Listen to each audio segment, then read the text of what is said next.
Hello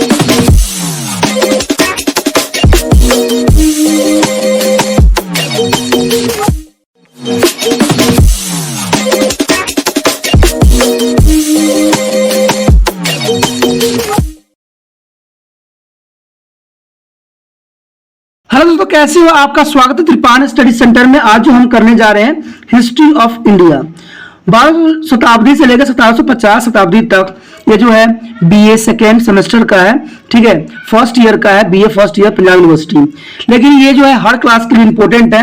आज जो हम करेंगे तुर्की शासन की स्थापना। आखिर तुर्की शासन की स्थापना किसने किया, क्यों किया और इसका विस्तार कैसे हुआ, इसके विषय में हम चर्चा करेंगे। लेकिन चर्चा करने से पहले एक बात जो मैं हमेशा कहता हूं, जिसको आपको सोचना भी चाहिए, विचार भी करना चाहिए, अमल भी करना चाहिए, और वो ये है कि जब भी वीडियो देखिए पूरा देखिए, क्योंकि अधूरा जानकारी सदैव खतरनाक होता है। और ये बात आप भी मानते हो। कहते हैं अधूरा जानकारी के साथ कहीं भी जाओगे आप अपने आप को रिप्रेजेंट कभी नहीं कर पाओगे। अगर आप रिप्रेजेंट करना चाहते हो तो वीडियो को अंत तक देखो, अंत तक समझो और कंक्लूजन को निकालिए, ठीक है। लेकिन इसके साथ एक इंपॉर्टेंट बात ये भी रहता है कि अगर आप पहली बार वीडियो देख रहे हो मेरे चैनल पे तो लाइक शेयर सब्सक्राइब जरूर कर लीजिए। लाइक करने से ये होता है कि मेरा मनोबल आगे बढ़ता है और आपके लिए मैं कुछ न कुछ करने को हमेशा प्रयत्नशील रहता हूँ। अगर आप नहीं कीजिएगा शेयर या लाइक शेयर सब्सक्राइब नहीं कीजिएगा, सब्सक्राइब आप नहीं करिएगा नहीं बढ़ेगा, लाइक नहीं कीजिएगा नहीं बढ़ेगा, तो मेरा मनोबल घटेगा और आपको हो सकता है कि थर्ड सेमेस्टर पे मैं आपके लिए कुछ भी ना कर पाऊँ, ठीक है। अगर आप चाहते हो किसी तरह से मैं आपके हेल्प करता रहूं, हर तरह से हर क्लास के बच्चों को कहता हूं जिनका ये सिलेबस है, क्योंकि ये सिलेबस 12वीं में भी होता है, 11वीं में भी होता है, तो हर बच्चे जिनके टॉपिक है उनको लाइक से सब्सक्राइब जरूर करना चाहिए और अपने व्हाट्सएप ग्रुप पे लगाना चाहिए। पहली बार वीडियो देख रहे हो तो उनको जरूर होता है कि सब्सक्राइब कर लेने में फायदा है। क्यों? क्योंकि दोबारा आप रिसर्च करोगे तो शायद आपकी रिसर्च में आए ही ना। आप त्रिपान लिखोगे तो वो त्रिपस कर देगा, ठीक है, तो जिसकी वजह से आपको त्रिपान स्टडी सेंटर जो है आपको रिसर्च में आएगा ही नहीं। तो अगर आपको मैं पढ़ा रहा हूं तो अगर मैं आपका गुरु हूं तो आपका भी जो है शिष्य का फर्ज निभाना चाहिए, यानी गुरु की बात सदैव मानना चाहिए। चलिए, ये तो आपके लिए विचार था। आज जो है हम टॉपिक देखते हैं कि तुर्की शासन की स्थापना कैसे हुई। आखिर तुर्की शासन की स्थापना करने के लिए इसमें सबसे पहले क्या और कैसे हुआ। मोहम्मद गौरी के बारे में तो आप लोग जानते ही हो। वो भारत पर कई बार आक्रमण किया और कई बार उसने जो है यहाँ के सामान लूट के लेके गया, लेकिन उसने कुछ ऐसे चीजें भी छोड़ गया जिसकी वजह से तुर्की शासन की व्यवस्था हुई। इसमें देखा जाए तो तुर्क शासन की व्यवस्था जो है कुतुबुद्दीन ऐबक को ही माना जा सकता है, क्योंकि कुतुबुद्दीन ऐबक जो था बेशक के लिए उसको जो है मोहम्मद गौरी लेके आया था, ठीक है, लेकिन फिर भी जो इसको शासक बना के चला गया भारत में, और उसके बाद जो है इसने अपना जो है काफी सब सम्राट को बढ़ाया। चलिए देखते हैं। लेकिन ये जो कहा जाता है कि ये सब गुलाम शासक थे। कुतुबुद्दीन ऐबक जो था एक गुलाम शासक था। क्यों गुलाम शासक? इसलिए था क्योंकि मोहम्मद गौरी ने इसको भारत लेके आया था और उस समय वो गुलाम था। लेकिन जब मोहम्मद गौरी यहाँ के धन लूट के जा रहा था तो यहाँ के जो राज्य था वो जो था कुतुबुद्दीन ऐबक को सौंप गया, ठीक है। और फिर कुतुबुद्दीन ऐबक ने अपना जो है काबिलियत से और अपनी जो है प्रतिभा से यहाँ पर जो है अपने राज्य की स्थापना किया। लेकिन ये सारे राजा जो थे वो थे गुलाम वंश से, क्योंकि ये गुलाम के तौर पे यहाँ पर आए थे, इसलिए इनको गुलाम वंश के नाम से भी जाना जाता है। तो चलिए देखते हैं कुतुबुद्दीन ऐबक की जो है आरंभिक जीवन और सफलताएं क्या थी। इसमें हम आरंभिक जीवन के बारे में देखेंगे। कुतुबुद्दीन ऐबक भारत में तुर्क साम्राज्य का वास्तविक स्थापक था। उसके माता पिता तुर्की थे, वो तुर्किस्तान के निवासी थे। बाल्यकाल से ही वो अपने संबंधियों से बिछड़ गया था। जब वो छोटा था, बच्चा था, तो अपने पिता से वो क्या हो गया था, बिछड़ गया था, और वो लोग उसे दास बनाकर निसारपुर ले गए। वहां के प्रधान काजी फरुद्दीन ने उसे खरीद लिया। काजी बड़ा ही दयालु व्यक्ति था। उसने अपने पुत्र के साथ कुतुबुद्दीन ऐबक को लिखने पढ़ने के अतिरिक्त घुड़सवारी में भी दक्ष बना दिया। दुर्भाग्यवश काजी की मृत्यु हो गई और उसके पुत्र को कुतुबुद्दीन ऐबक की व्यापार के साथ बेच दिया गया। यानी उसकी मृत्यु हो जाने के बाद जो था उसके बेटे ने कुतुबुद्दीन ऐबक को एक व्यापारी के हाथों में बेच दिया। अंत में मोहम्मद गौरी ने उसे खरीदा। किसने खरीदा दोस्तों? मोहम्मद गौरी ने, जो भारत पर कई बार आक्रमण भी किया और यहाँ से लूट के जो है वस्तु ले भी गया। तो मोहम्मद गौरी ने उसको तरस आ गई और उसने मोहम्मद गौरी ने उसको खरीद लिया। काजी में उसने अपने साहस, आदर्शता और कर्तव्यनिष्ठ और स्वामी भक्ति का परिचय दिया। इसे प्रसन्न होकर मोहम्मद गौरी ने उसे एक सैनिक टुकड़ी का नायक बना दिया। धीरे धीरे वो एक पद से दूसरे पद पर उन्नति करता गया और अमीर ए खाजूर यानी मास्टर ऑफ द स्टेबल बन गया। शीघ्र ही उसकी गणना मोहम्मद गौरी के योग्य सेनापतियों में की जाने लग गई। उसने अपने स्वामी मोहम्मद गौरी को भारतीय अभियान में बड़ा ही सहयोग दिया। मोहम्मद गौरी उसे बड़ा ही पसंद रहता था, इसलिए उसने क्या किया, 1192 ईस्वी में तराई के दूसरे युद्ध के पश्चात मोहम्मद गौरी ने उसे अपने प्रदेश का वायसराय नियुक्त कर दिया। उसे अपनी अनुपस्थिति में शासन चलाने के पुण्य सत्ता प्रदान किया गया। कुछ दिन एवक ने दिल्ली के समीप इंद्रप्रस्थ को अपना कार्यस्थल बनाया और वायसराय के रूप में कार्य आरंभ कर दिया। सबसे पहले तो वो था वायसराय के रूप में। वायसराय के रूप में कुछ दिन एवक ने अपने सफलताएं प्राप्त किया और 1192 ईस्वी में उसने मेरठ में विद्रोह का दमन भी किया था। फिर उसने जो था 1193 ईस्वी में दिल्ली पर अधिकार कर लिया और यह नगर बाद में तुर्की साम्राज्य की राजधानी बना। उसने जो है 1195 ईस्वी में अजमेर के विद्रोह को भी दबाया। कहते हैं 1206 ईस्वी में कुछ दिन एवक ने बुंदेलशहर, कोनाइल्स, रणथंभौर और गुजरात तथा काजीगढ़ के क्षेत्रों को विजय कर भारत में गौरी के साम्राज्य का विस्तार कर दिया। क्योंकि उसका सेनानायक होना और उसके सेना का इतना अच्छा अनुभव होना उसकी तरक्की को चारों चांद कर दिया। उसके पश्चात सिंहासन रोग का कठिनाइयां। कहते 1206 ईस्वी में मोहम्मद गौरी की मृत्यु हो गई, जो उसको यहाँ का राज्य सौंपा था, वायसराय बनाया था मोहम्मद गौरी। उसका 1206 ईस्वी में मृत्यु हो गई, वह निसंतान मारा गया और मृत्यु से पूर्व उसने स्पष्ट रूप से ऐसी कोई इच्छा प्रकट नहीं की थी कि उसकी मृत्यु के पश्चात उसकी उत्तराधिकारी कौन होगा। परिणाम स्वरूप मोहम्मद गौरी के भतीजे गयाउद्दीन मोहम्मद ने गौर में सुल्तान की उपाधि धारण कर ली। उधर गाजनी में गौरी के एक विश्वसनीय सेनानायक तजुद्दीन यशदोज ने स्वतंत्र शासन होने की घोषणा कर दी। भारत में जब मोहम्मद गौरी की मृत्यु का समाचार पहुंचा तो लाहौर के निवासियों ने कुतुबुद्दीन ऐबक को सुल्तान पद संभालने के लिए आमंत्रण किया। उसके निमंत्रण में कुतुबुद्दीन ऐबक दिल्ली से लाहौर पहुंचा और वहां अपने नाम का खुतबा पढ़वाया। खुतबा पढ़वाने से यह होता है कि वो जो गुलाम वंश था वो सदैव के लिए उसके माथे कलंक हट जाता है। इस प्रकार उसने शासन की भावना स्वतंत्र रूप से अपने हाथों में ले ली, परंतु उसका राज्याभिषेक गौरी की मृत्यु के लगभग 3 मास पश्चात यानी 24 जून 1206 ईस्वी को दिन संपन्न हुआ। सिंहासन समारोह में के अवसर पर कुतुबुद्दीन ऐबक ने मालिक और सिपाह सालार की उपाधि भी धारण किया। उसने 1210 ईस्वी तक शासन किया। कुतुबुद्दीन ऐबक को जो राजगद्दी प्राप्त हुई वो फूलों की सेज नहीं थी, उसका मार्ग कांटों से परिपूर्ण था। उसके मार्ग में बहुत से कठिनाई भी थी। पहली कठिनाई तो यही था, कुतुबुद्दीन ऐबक के सामने उत्तर दक्षिण सीमा की सुरक्षा करना बहुत ही बड़ा समस्या थी। कुतुबुद्दीन ऐबक एक दास था। इस्लामी कानून के अनुसार कोई व्यक्ति दास से मुक्ति प्राप्त किए बिना शासक नहीं बन सकता। इस प्रकार कुतुबुद्दीन ऐबक राज अधिकार दृढ़ नहीं था, यानी सब उसको गलत नजर से देख रहे थे, उसको पे विश्वास नहीं कर रहे थे। कुतुबुद्दीन ऐबक की भांति मोहम्मद गौरी के अन्य भी दास थे जो गौरी का उत्तराधिकारी बनने के आकांक्षी थे। इसमें जताउद्दीन, यजुद्दौल, नासुद्दीन, कुतुबशाह, बहाउद्दीन तुर्की विशेषकर कुतुबुद्दीन ऐबक के लिए खतरा सिद्ध हो सकते थे, क्योंकि कुतुबुद्दीन ऐबक ही एक दास नहीं था, इससे भी योग्य सैनिक दास था। तो कुतुबुद्दीन ऐबक ने खुद को यहाँ पर राज्य अभिषेक करवा लिया। तो जो दूसरे दास थे वो भी इसके प्रति जो थे अब लड़ाई जो युद्ध करने के लिए तरपत्य हो गए। ठीक है, इसकी वजह से क्या हुआ, भारतीय प्रदेश में बचे खुचे जो हिंदू सरदार भी कुतुबुद्दीन ऐबक के लिए खतरा पैदा कर सकते थे।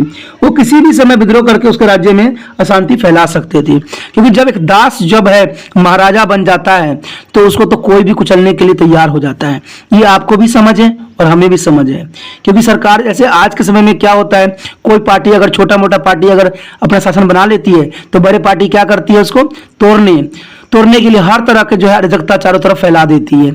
इससे क्या होता है, पार्टी ऑटोमेटिक जो होता है टूट के बिखर जाती है। तो सेम ऐसा ही उस समय भी हो रहा था कि उस समय अगर एक दास जो महाराजा बन जाता है तो ये बहुत ही दूसरे लोगों के लिए एक शर्म की बात बन जाती है, और वो क्या करता है, उसको किसी भी तरह से उसके पद से गिराने की कोशिश करता है। सुल्तान का सिंधी के सूबेदारों नाज़रुद्दीन कुबाचा तथा बंगाल तथा बिहार के सूबेदार अली मर्दाना खान ने अपनी स्वतंत्रता की घोषणा कर दी। वह किसी भी समय कुतुबुद्दीन ऐबक के लिए घोर संकट उत्पन्न कर सकते थे, या कभी भी उस पर अटैक कर सकते थे। उसके पश्चात कुतुबुद्दीन ऐबक की सफलताएं। कुछ दिन ऐबक ने अपनी सभी जटिल समस्याओं को बड़ी योग्यता, धैर्य और दूरदर्शिता से सुलझाया और दास वंश की स्वतंत्र सत्ता स्थापित करने में सफल भी हुआ। उसकी सफलता की झांकी कुछ इस प्रकार से। सबसे पहले तो उसने गजनी पर अधिकार किया। कुछ दिन ऐबक ने सर्वप्रथम अपने प्रसिद्ध शत्रु तलाउद्दीन जलोद से टक्कर ली। तलाउद्दीन जो है यशदोजी गौरी का एक सेनानायक था, वो भी एक सेनानायक था जिसने गौरी की मृत्यु के तुरंत पश्चात गजनी की राजगद्दी पर बलपूर्वक अधिकार कर लिया था। तब पश्चात उसने नसरुद्दीन कुबाचा पर आक्रमण करके सुल्ताना हथियाने का प्रयास भी किया था। इससे कुतुबुद्दीन ऐबक की शक्ति और गंभीर खतरा उत्पन्न हो सकता था। अंत वह तलाउद्दीन खिलजी की शक्ति का सामना करने के लिए अपनी सेना के साथ गजनी पहुंच गया। गजनी के नागरिक तलाउद्दीन खिलजी से बहुत ही तंग थे तथा उन्होंने कुतुबुद्दीन ऐबक का स्वागत भी किया। कुतुबुद्दीन ऐबक केवल 40 दिन तक गजनी पर अधिकार कर रख सका, यानी कुतुबुद्दीन ऐबक 40 दिन तक गजनी पर अधिकार रख सका। इसके पश्चात गजनी पर पुण्य तलाउद्दीन जलौदी का अधिकार हो गया। भविष्य में जलाउद्दीन ने कुतुबुद्दीन ऐबक के होते हुए भारत पर आक्रमण करने का साहस तक न किया। उसके पश्चात दास से मुक्ति। अपने 40 दिवसीय गजनवी शासन के दौरान कुतुबुद्दीन ऐबक ने अपने दास होने के कलंक को धो दिया। उसने गौरी की उत्तराधिकारी जलालुद्दीन मोहम्मद से मुक्ति पत्र प्राप्त कर लिया। मोहम्मद गौरी ने उसे दास्ता से मुक्त कर दिया और उसे एक स्वतंत्र शासक भी स्वीकार कर लिया। ऐसा भी कहा जाता है कि उसने कुतुबुद्दीन ऐबक को राजकीय सत्ता के 2 आवश्यक चिन्ह, छत्र और दंड भी प्रदान किया। उसके बाद वैवाहिक संबंध। कुतुबुद्दीन ऐबक ने अपनी आंतरिक स्थिति को दृढ़ करने के लिए शक्तिशाली तुर्क सरदारों से वैवाहिक संबंध स्थापित किया। उसने सिंध तथा मुल्तान के शासक नसाउद्दीन कुबाची के साथ अपनी बहन का विवाह किया। उसने अपनी पुत्री का विवाह अपने दास इल्तुतमिश के साथ कर दिया। इसी वैवाहिक संबंध के कारण कुतुबुद्दीन ऐबक की स्थिति अधिक दृढ़ हो गया। उसके बाद था बंगाल की अधीनता। कुतुबुद्दीन ऐबक ने बंगाल को भी पूरी तरह से अपने अधीन करने का प्रयास किया। उस समय तक बख्तियार खलजी बंगाल का शासक था, परंतु अली मर्दाना खां नामक एक सरदार ने उसकी हत्या कर दी और स्वयं जो लखनौती में एक स्वतंत्र शासक बन बैठा। स्थानीय खलजी सरदारों ने उसे पकड़कर जेल में डाल दिया और उसके स्थान पर मोहम्मद गौरी को सिंहासन में बिठा दिया। अली मर्दाना खां किसी न किसी प्रकार जेल से भाग कर दिल्ली पहुंच गया। कुतुबुद्दीन ऐबक ने इस अवसर का लाभ उठाया और तथा अली मर्दाना खां एवं खलजी सरदारों में समझौता करवा दिया। कुतुबुद्दीन ऐबक ने अपने प्रतिनिधि द्वारा खलजी से बातचीत की और ऐबक के इस समझौते के अनुसार अली मर्दाना खां को बंगाल का पुण्य सूबेदार नियुक्त भी किया गया। उसने कुतुबुद्दीन ऐबक की अधीनता स्वीकार कर ली तथा वह वचन दिया कि वह दिल्ली सुल्तान को वार्षिक कर दिया करेगा। उसके पश्चात था प्रशासनिक सफलता। कुतुबुद्दीन ऐबक का शासन भी शुद्ध सैनिक शासन था और सैनिक बल पर आधारित था। उसने अपनी राजधानी में एक विशाल तथा शक्तिशाली सेना की स्थापना भी किया था। साथ ही उसने राज्य के महत्वपूर्ण भागों में भी सैनिक टुकड़ियां रखी हुई थी। कुतुबुद्दीन ऐबक बड़ा ही उदार तथा न्यायप्रिय शासक था, परंतु वह किसी निश्चित न्याय विधान की व्यवस्था न कर सका। इस तरह उसके शासनकाल में न्याय व्यवस्था असंतोषजनक रही। कुतुबुद्दीन ऐबक ने शांति के समय हिंदुओं को बड़ी उदारता का व्यवहार भी किया। कुतुबुद्दीन ऐबक को भवन बनवाने का भी बड़ा ही चाव था। उसने दिल्ली में कुवच उल इस्लाम मस्जिद का भी निर्माण करवाया था। यह मस्जिद उसने अपनी दिल्ली विजय के उपलब्ध में बनवाई थी। इस मस्जिद का जो है दवात खाना बड़ा ही सुंदर है। कुतुबुद्दीन ऐबक की सबसे प्रसिद्ध इमारत कुतुब मीनार है। यह मीनार उसने प्रसिद्ध संत ख्वाजा कुतुबुद्दीन की स्मृति में बनाई थी। इस मीनार का निर्माण कार्य इल्तुतमिश के शासनकाल में पूरा हुआ। कुतुबुद्दीन ऐबक के अजमेर की मस्जिद बनवाई गई। यह मस्जिद केवल 2.5 दिन में ही बनकर तैयार हो गया। इसी कारण इसे 2.5 दिन का झोपड़ा भी कहा जाता है। यहाँ प्रति वर्ष 2.5 दिन का मेला भी लगता है। मृत्यु। कुतुबुद्दीन ऐबक केवल 4 वर्ष ही शासन कर पाया और 1210 ईस्वी में वह लाहौर में चौगान खेलते हुए घोड़े से गिर पड़ा और वहां उसकी मृत्यु हो गई। उसे लाहौर में ही दफनाया गया। उसके बाद जो था दूसरा जो गुलाम वंश में आता है इल्तुतमिश। इल्तुतमिश की आरंभिक जीवन कुछ उसी तरह से था जैसे कि हमने पीछे पढ़ा है। इल्तुतमिश का पूरा नाम था शम्स-उद-दीन इल्तुतमिश। उसका पिता एलम खां तुर्की की इलावाड़ी कबीलों का एक प्रधान व्यक्ति था। सुंदर एवं गुणी होने के कारण उसका पिता सबसे बड़ा प्रेम करता था उससे उससे उसके भाई को ईर्ष्या होने लग गई थी। अंततः उन्होंने इल्तुतमिश को बुखारा जा रहे सौदागरों के एक काफिले के हाथों बेच दिया। बुखारा के प्रथम काजी को एक संबंधियों ने इल्तुतमिश को खरीद लिया। तब पश्चात वह 2 बार और बेचा गया और अंत में वो सौदागर जलालुद्दीन उसे गजनी ले गया। वहां से उसे दिल्ली लाया गया और कुतुबुद्दीन ऐबक के हाथों बेच दिया। कुतुबुद्दीन ऐबक जो वहां का शासक था और यह भी गुलाम वंश से ही बना था, तो कुतुबुद्दीन ऐबक ने दया दिखाई और उसको खरीद लिया। बचपन से इल्तुतमिश बड़ा ही होनहार लगता था। ठीक है, बचपन से काफी होनहार होने के कारण, ठीक है, निहत शाह और सदा ने भी उसके विषय में लिखा है कि सुंदर, गुण और बुद्धिमत्ता तथा चरित्र की उच्चता में उसका कोई सानी न था। यानी कहते हैं ना, उसके अंदर इतना गुण था, इतना उसके अंदर सुंदरता भी था कि उसके जैसा उस जगह समय कोई नहीं था। उसने सैनिक शिक्षा भी प्राप्त की थी और लिखना पढ़ना भी सीख लिया था। ऐसा भी कहा जाता है कि मोहम्मद गौरी पर इल्तुतमिश का बहुत ही प्रभाव पड़ा था। अंततः उसने इसकी सिफारिश करते हुए कुतुबुद्दीन ऐबक को यूं लिखा कि इल्तुतमिश के साथ अच्छा व्यवहार करना, किसी दिन वह स्वास्थ्य प्राप्त करेगा। इसके पश्चात इल्तुतमिश बड़ी तीव्र गति से उन्नति करने लगा। वह उन्नति करता हुआ सर जनादार एवं अमीर ए शिकार के पद पर भी जा पहुंचा। ग्वालियर की विजय के पश्चात कुतुबुद्दीन ऐबक ने वह प्रदेश उसे सौंप दिया और बाद में उसे बनारस का शासक भी बना दिया। इल्तुतमिश बड़ा ही भाग्यशाली एवं कुतुबुद्दीन ऐबक ने अपनी पुत्री का विवाह भी उसके साथ कर दिया। उसे अमीर उल उमारा की उपाधि से सम्मानित भी किया गया। शीघ्र उसे बंदोली का सूबेदार नियुक्त कर दिया गया और 1211 ईस्वी में वह दिल्ली का सुल्तान बना। उसने 1236 ईस्वी तक शासन भी किया। इस प्रकार इल्तुतमिश अपनी योग्यता एवं कर्तव्यनिष्ठा से एक दास से अपना जीवन आरंभ कर सुल्तान के सर्वोच्च पद पर जा पहुंचा। इल्तुतमिश जो था बहुत ही प्रभावशाली था और उसने जो है पूरा वो सारे गुण थे जो कुतुबुद्दीन ऐबक को दिख गया था।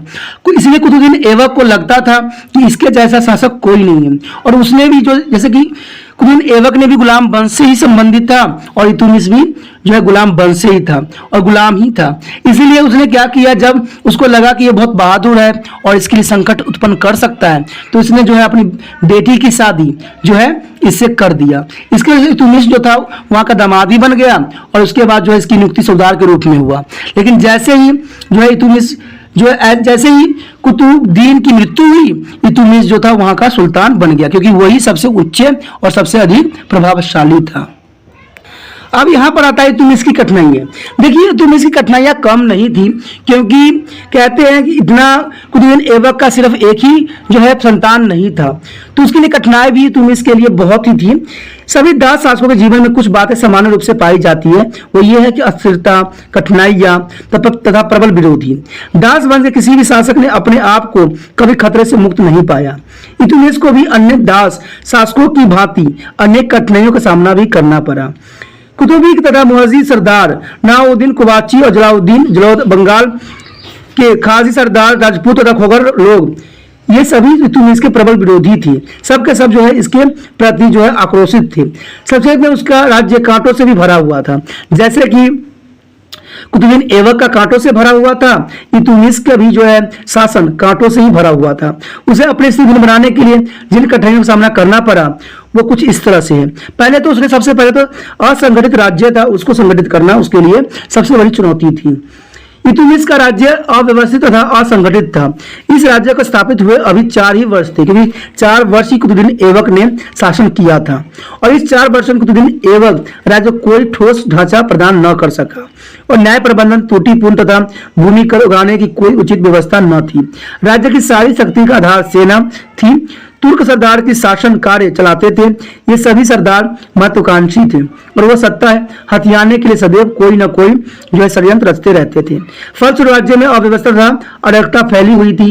यह राज्य किसी भी समय छिन्न भिन्न हो सकता था। इसे संगठित करना इल्तुतमिश के लिए सबसे बड़ी समस्या थी। उसके बाद था कुतुबी तथा मुजाविज सरदारों का विरोध। इल्तुतमिश के गद्दी पर बैठते ही कुतुबी और मुजाविज सरदारों के विरोध का सामना करना पड़ा। वो इल्तुतमिश का विरोध इसलिए कर रहे थे, क्योंकि राजगद्दी में बैठने से पूर्व वह भी उन जैसा ही सरदार था, यानी उसके जैसा ही सरदार था। लेकिन थोड़ा सा गुण ये था कि वो जो है इल्तुतमिश का पृथ्वी का पति था, लेकिन था तो एक सरदार ना, इसीलिए जो है सभी ने इसके विरोध कर दिया। कहा कि जब तुम सरदार बन सकते हो तो मैं क्यों नहीं राजगद्दी पे बैठ सकता हूँ। ठीक है, क्योंकि राजगद्दी पे बैठने से पूर्व वह भी उन जैसा ही सरदार था। वह किसी भी प्रकार से अपने आप को इल्तुतमिश से कम नहीं समझते थे। इस सरदार को प्रबल इच्छा थी कि इल्तुतमिश के स्थान पर राज घराने से संबंधित किसी व्यक्ति को गद्दी पर बैठाया जाए। इसलिए उन्होंने जहांदार के नेतृत्व में दिल्ली के समीप इल्तुतमिश के विरुद्ध विद्रोह कर दिया, और इस विद्रोह को कुचलना तो सरदारों की शक्ति का पूर्ण रूप से दमन करना भी इल्तुतमिश के लिए एक बहुत बड़ी कठिनाई बन गई। उसके बाद है नसरुद्दीन कुवाची की गतिविधियां। नसरुद्दीन कुवाची सुल्तान कुतुबुद्दीन ऐबक का बहनोई था। कुतुबुद्दीन ऐबक की क्या था, वो बहनोई था। कुतुबुद्दीन ऐबक के समय में वह सुल्तान तथा उच्च सूबेदार भी था, परंतु कुतुबुद्दीन ऐबक की मृत्यु के तुरंत पश्चात उसने स्वयं को स्वतंत्र शासक घोषित कर दिया था। उसने भटिंडा, कोहराम, सरस्वती और लाहौर पर भी अपना अधिकार स्थापित कर लिया था। इसके अतिरिक्त कुवाचा एक वीर सेनानायक था, उसके पास उपजाऊ प्रदेश था और एक विशाल सेना भी थी। कुतुबुद्दीन ऐबक का संबंधी होने के नाते वह दिल्ली की राजगद्दी पर अपना वास्तविक अधिकार समझता था। ठीक है, और ऐसा शक्तिशाली और महत्वाकांक्षी व्यक्ति को होते हुए इल्तुतमिश के लिए चैन के शासन करना निसंदेह काफी कठिन था। उसके बाद था तरुद्दीन जोधा द्वारा विद्रोह।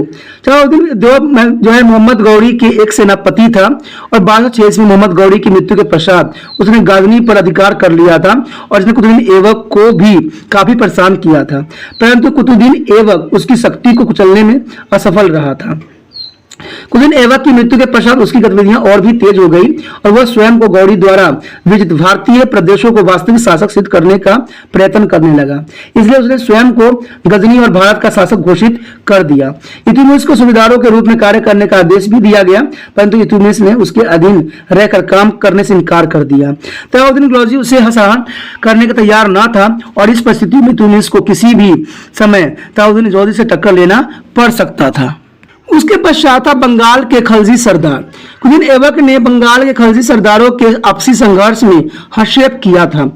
उसने वहां स्थिति पर नियंत्रण भी पा लिया था, और अली मर्दाना खान नामक व्यक्ति को वहां का जो है शासक नियुक्त कर दिया था। बदले में अली मर्दाना खान ने सुल्तान को वार्षिक कर देना स्वीकार कर लिया था, परंतु कुतुबुद्दीन ऐबक की मृत्यु होते ही उसने बंगाल में स्वयं को एक स्वतंत्र शासक स्थापित कर लिया, और इस प्रकार बंगाल इल्तुतमिश के लिए बहुत बड़ी चुनौती बना दिया। उसके बाद राजपूतों का खतरा। दिल्ली सल्तनत के राजपूत सरदारों ने भी खतरा बढ़ता ही चला गया। कुतुबुद्दीन ऐबक ने शासनकाल में ये सरदार शांत रहे थे और इस बात का दिखावा करते रहते थे कि वो दिल्ली के सुल्तान के अधीन हैं, परंतु जैसे ही कुतुबुद्दीन ऐबक की मृत्यु हुई, राजपूतों ने तुर्क सरदारों को अपने राज्य को से मार भगाया, और जलालुद्दीन तथा रणभोरों के राज्य में जो है चौहान शासक ने अपनी स्वतंत्रता भी घोषित कर दी। ग्वालियर में फिर से चंदोल राज्य स्थापित हो गया, और ग्वालियर में प्रतिहारों ने अपना स्वतंत्र राज्य स्थापित कर लिया। ये सभी स्वतंत्र राज्य शासक इल्तुतमिश की शक्ति के लिए गंभीर चुनौती थी। दिल्ली सल्तनत के अस्तित्व के लिए इन सरदारों का दमन करना बहुत बड़ी चुनौती बन गई थी। उसके पश्चात मध्य एशिया मंगोल। कहते हैं भारत के उत्तरी पश्चिम सीमा प्रांत पर मंगोल के आक्रमण की संभावना बढ़ गई थी। मंगोल मध्य एशिया की कूट जाति थी। उनका नेता जो था चंगेज खां था। उसके नेतृत्व में मंगोल के मध्य एशिया के अनेक राज्यों को नष्ट भ्रष्ट कर दिया था। ख्वारिज़्म का शाह जलालुद्दीन भी उसकी अत्याचारी नीति का शिकार हो चुका था।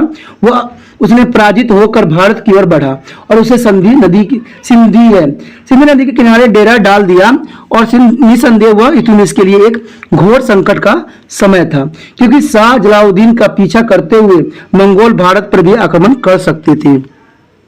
उसके बाद इल्तुतमिश की और भी कठिनाइयां थी। इल्तुतमिश के सामने कुछ अन्य कठिनाई भी थी, जैसे खोगर जाति से जो मोहम्मद गजनवी तथा मोहम्मद गौरी के लिए एक चुनौती बन गई थी। किसी भी समय तुम इसके लिए वह समस्या खड़ी कर सकते थे। दास होने के नाते उसका राज्य अधिकार बड़ा ही अस्थिर था। उसके अतिरिक्त कुतुबुद्दीन ऐबक के अनेकों संघ संबंधी जीवित थे, जिन्हें लाहौर के सरदारों द्वारा समर्थन भी प्राप्त था। इसलिए कुतुबुद्दीन ऐबक का जो राज्य सिंहासन था कांटों से भरी हुई थी। उसके बाद था इल्तुतमिश की सफलता। क्योंकि इल्तुतमिश जो था एक बहुत ही साहसी और कभी पीछे न हटने वाला व्यक्ति था। बेशक वो गुलाम वंश से था, तो कहते हैं ना, गुलाम वंश किसी भी वीर पुरुष के लिए गुलाम नहीं होता है। वीरता किसी की गुलाम नहीं होती है, वीरता तो साहस का नाम है। तो इल्तुतमिश भी उसी वीरता का एक चिन्ह था।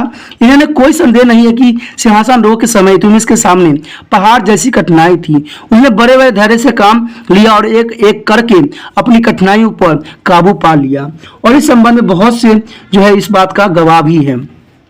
सबसे पहले तो यही बात है कुतुबी और मुआवजी सरदार का दमन, जो 1211 ईस्वी में उसने किया था। इल्तुतमिश ने सरदार का दमन करने के लिए युद्ध तथा कूटनीति से काम लिया।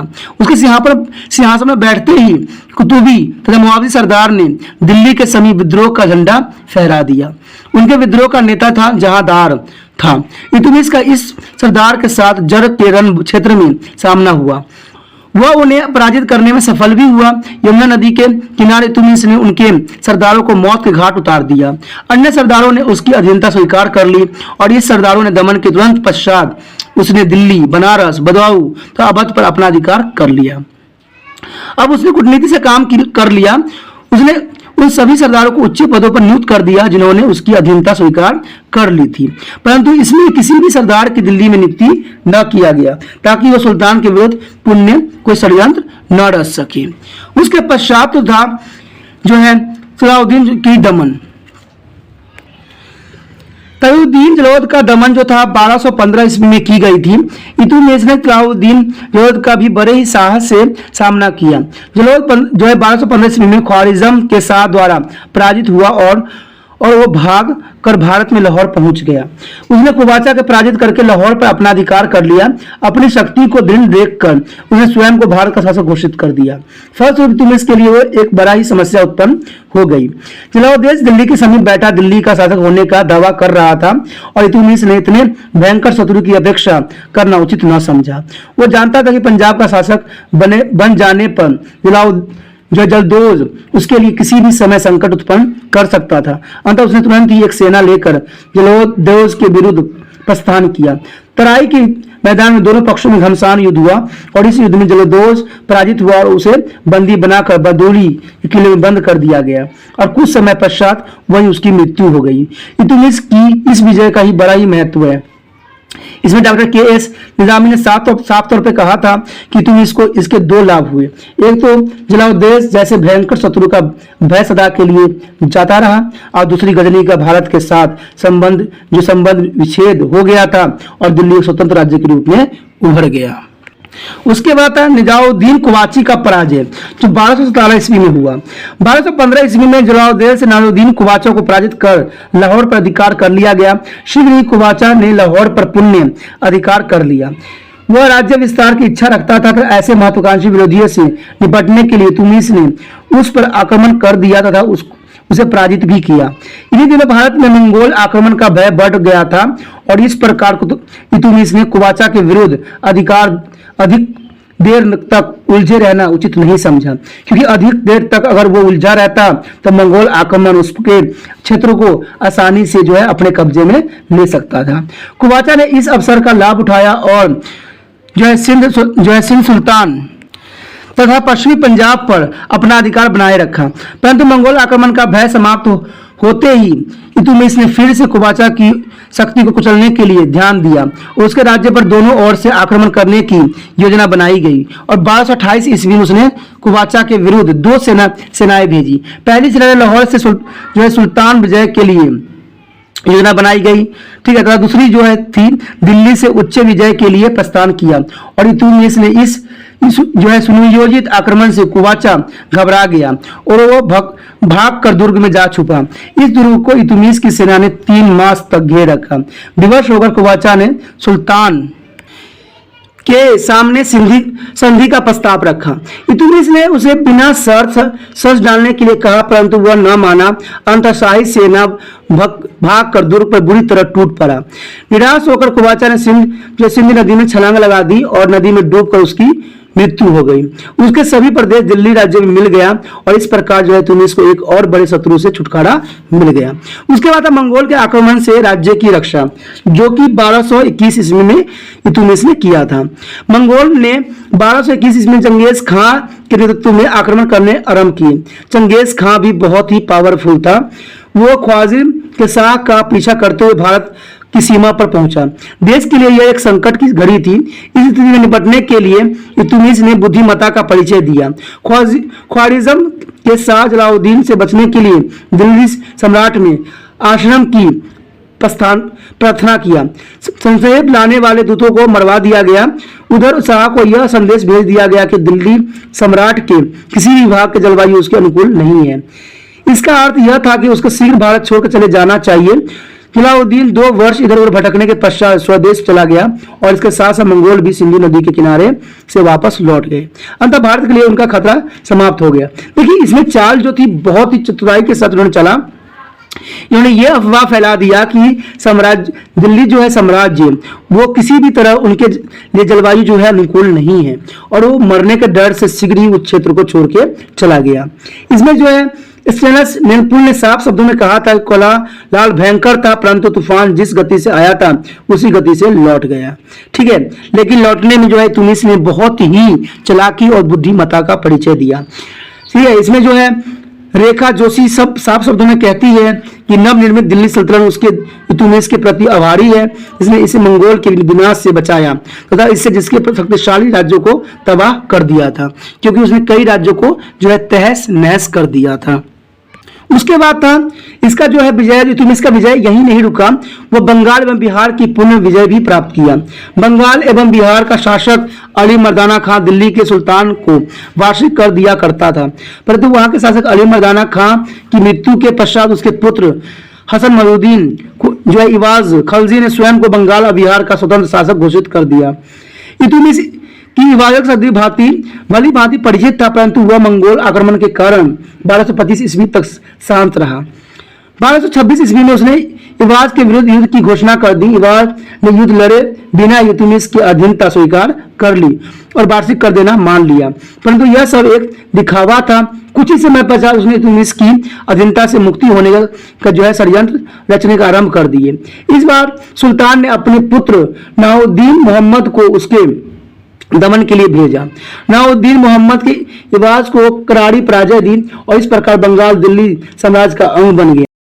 1230 ईस्वी में बंगाल में एक बार फिर बलाका ख्वालजी के नेतृत्व में विद्रोह हुआ। इल्तुतमिश का पुत्र इस समय तक मर चुका था।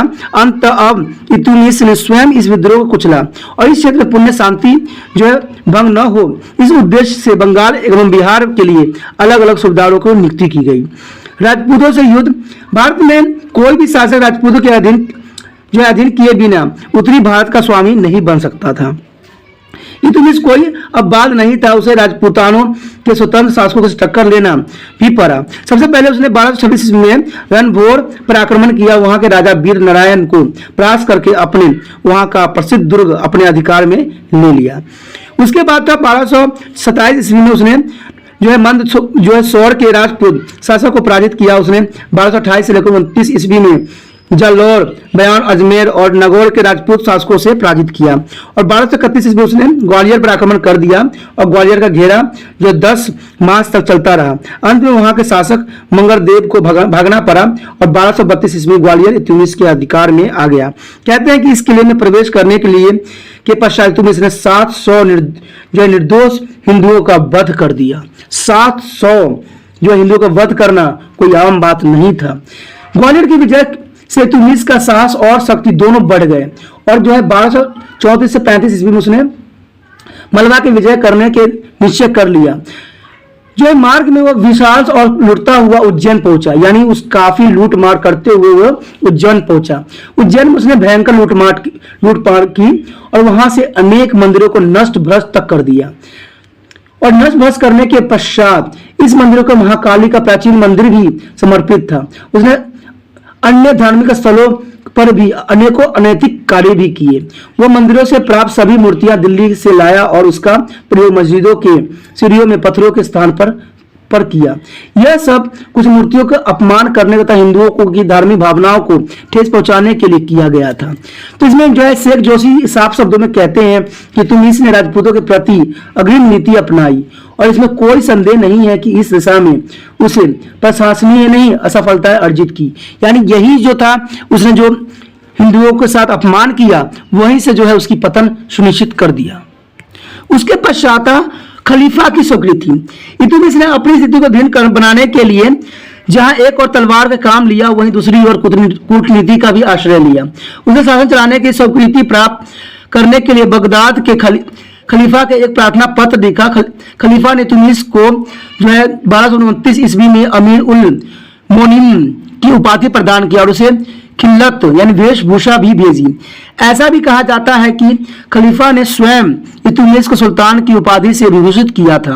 वास्तविकता तो चाहे कुछ भी हो, परंतु यह सच है कि खलीफा द्वारा सम्मान पाकर इल्तुतमिश ने अपनी स्थिति दृढ़ कर ली और भला जिस मुस्लिम जगत का सबसे पूजनीय व्यक्ति सम्मानित करे, उसे राज्य की साधारण पुलिस जनता कैसे सम्मानित करती। इल्तुतमिश ने सिक्कों पर भी खलीफा का नाम अंकित करवाया, जिसके कारण उसके विरोधी शांत हो गए। इल्तुतमिश के इस कार्य से दिल्ली के सल्तनत को एक स्वतंत्र राज्य के रूप में मान्यता प्राप्त हो गई।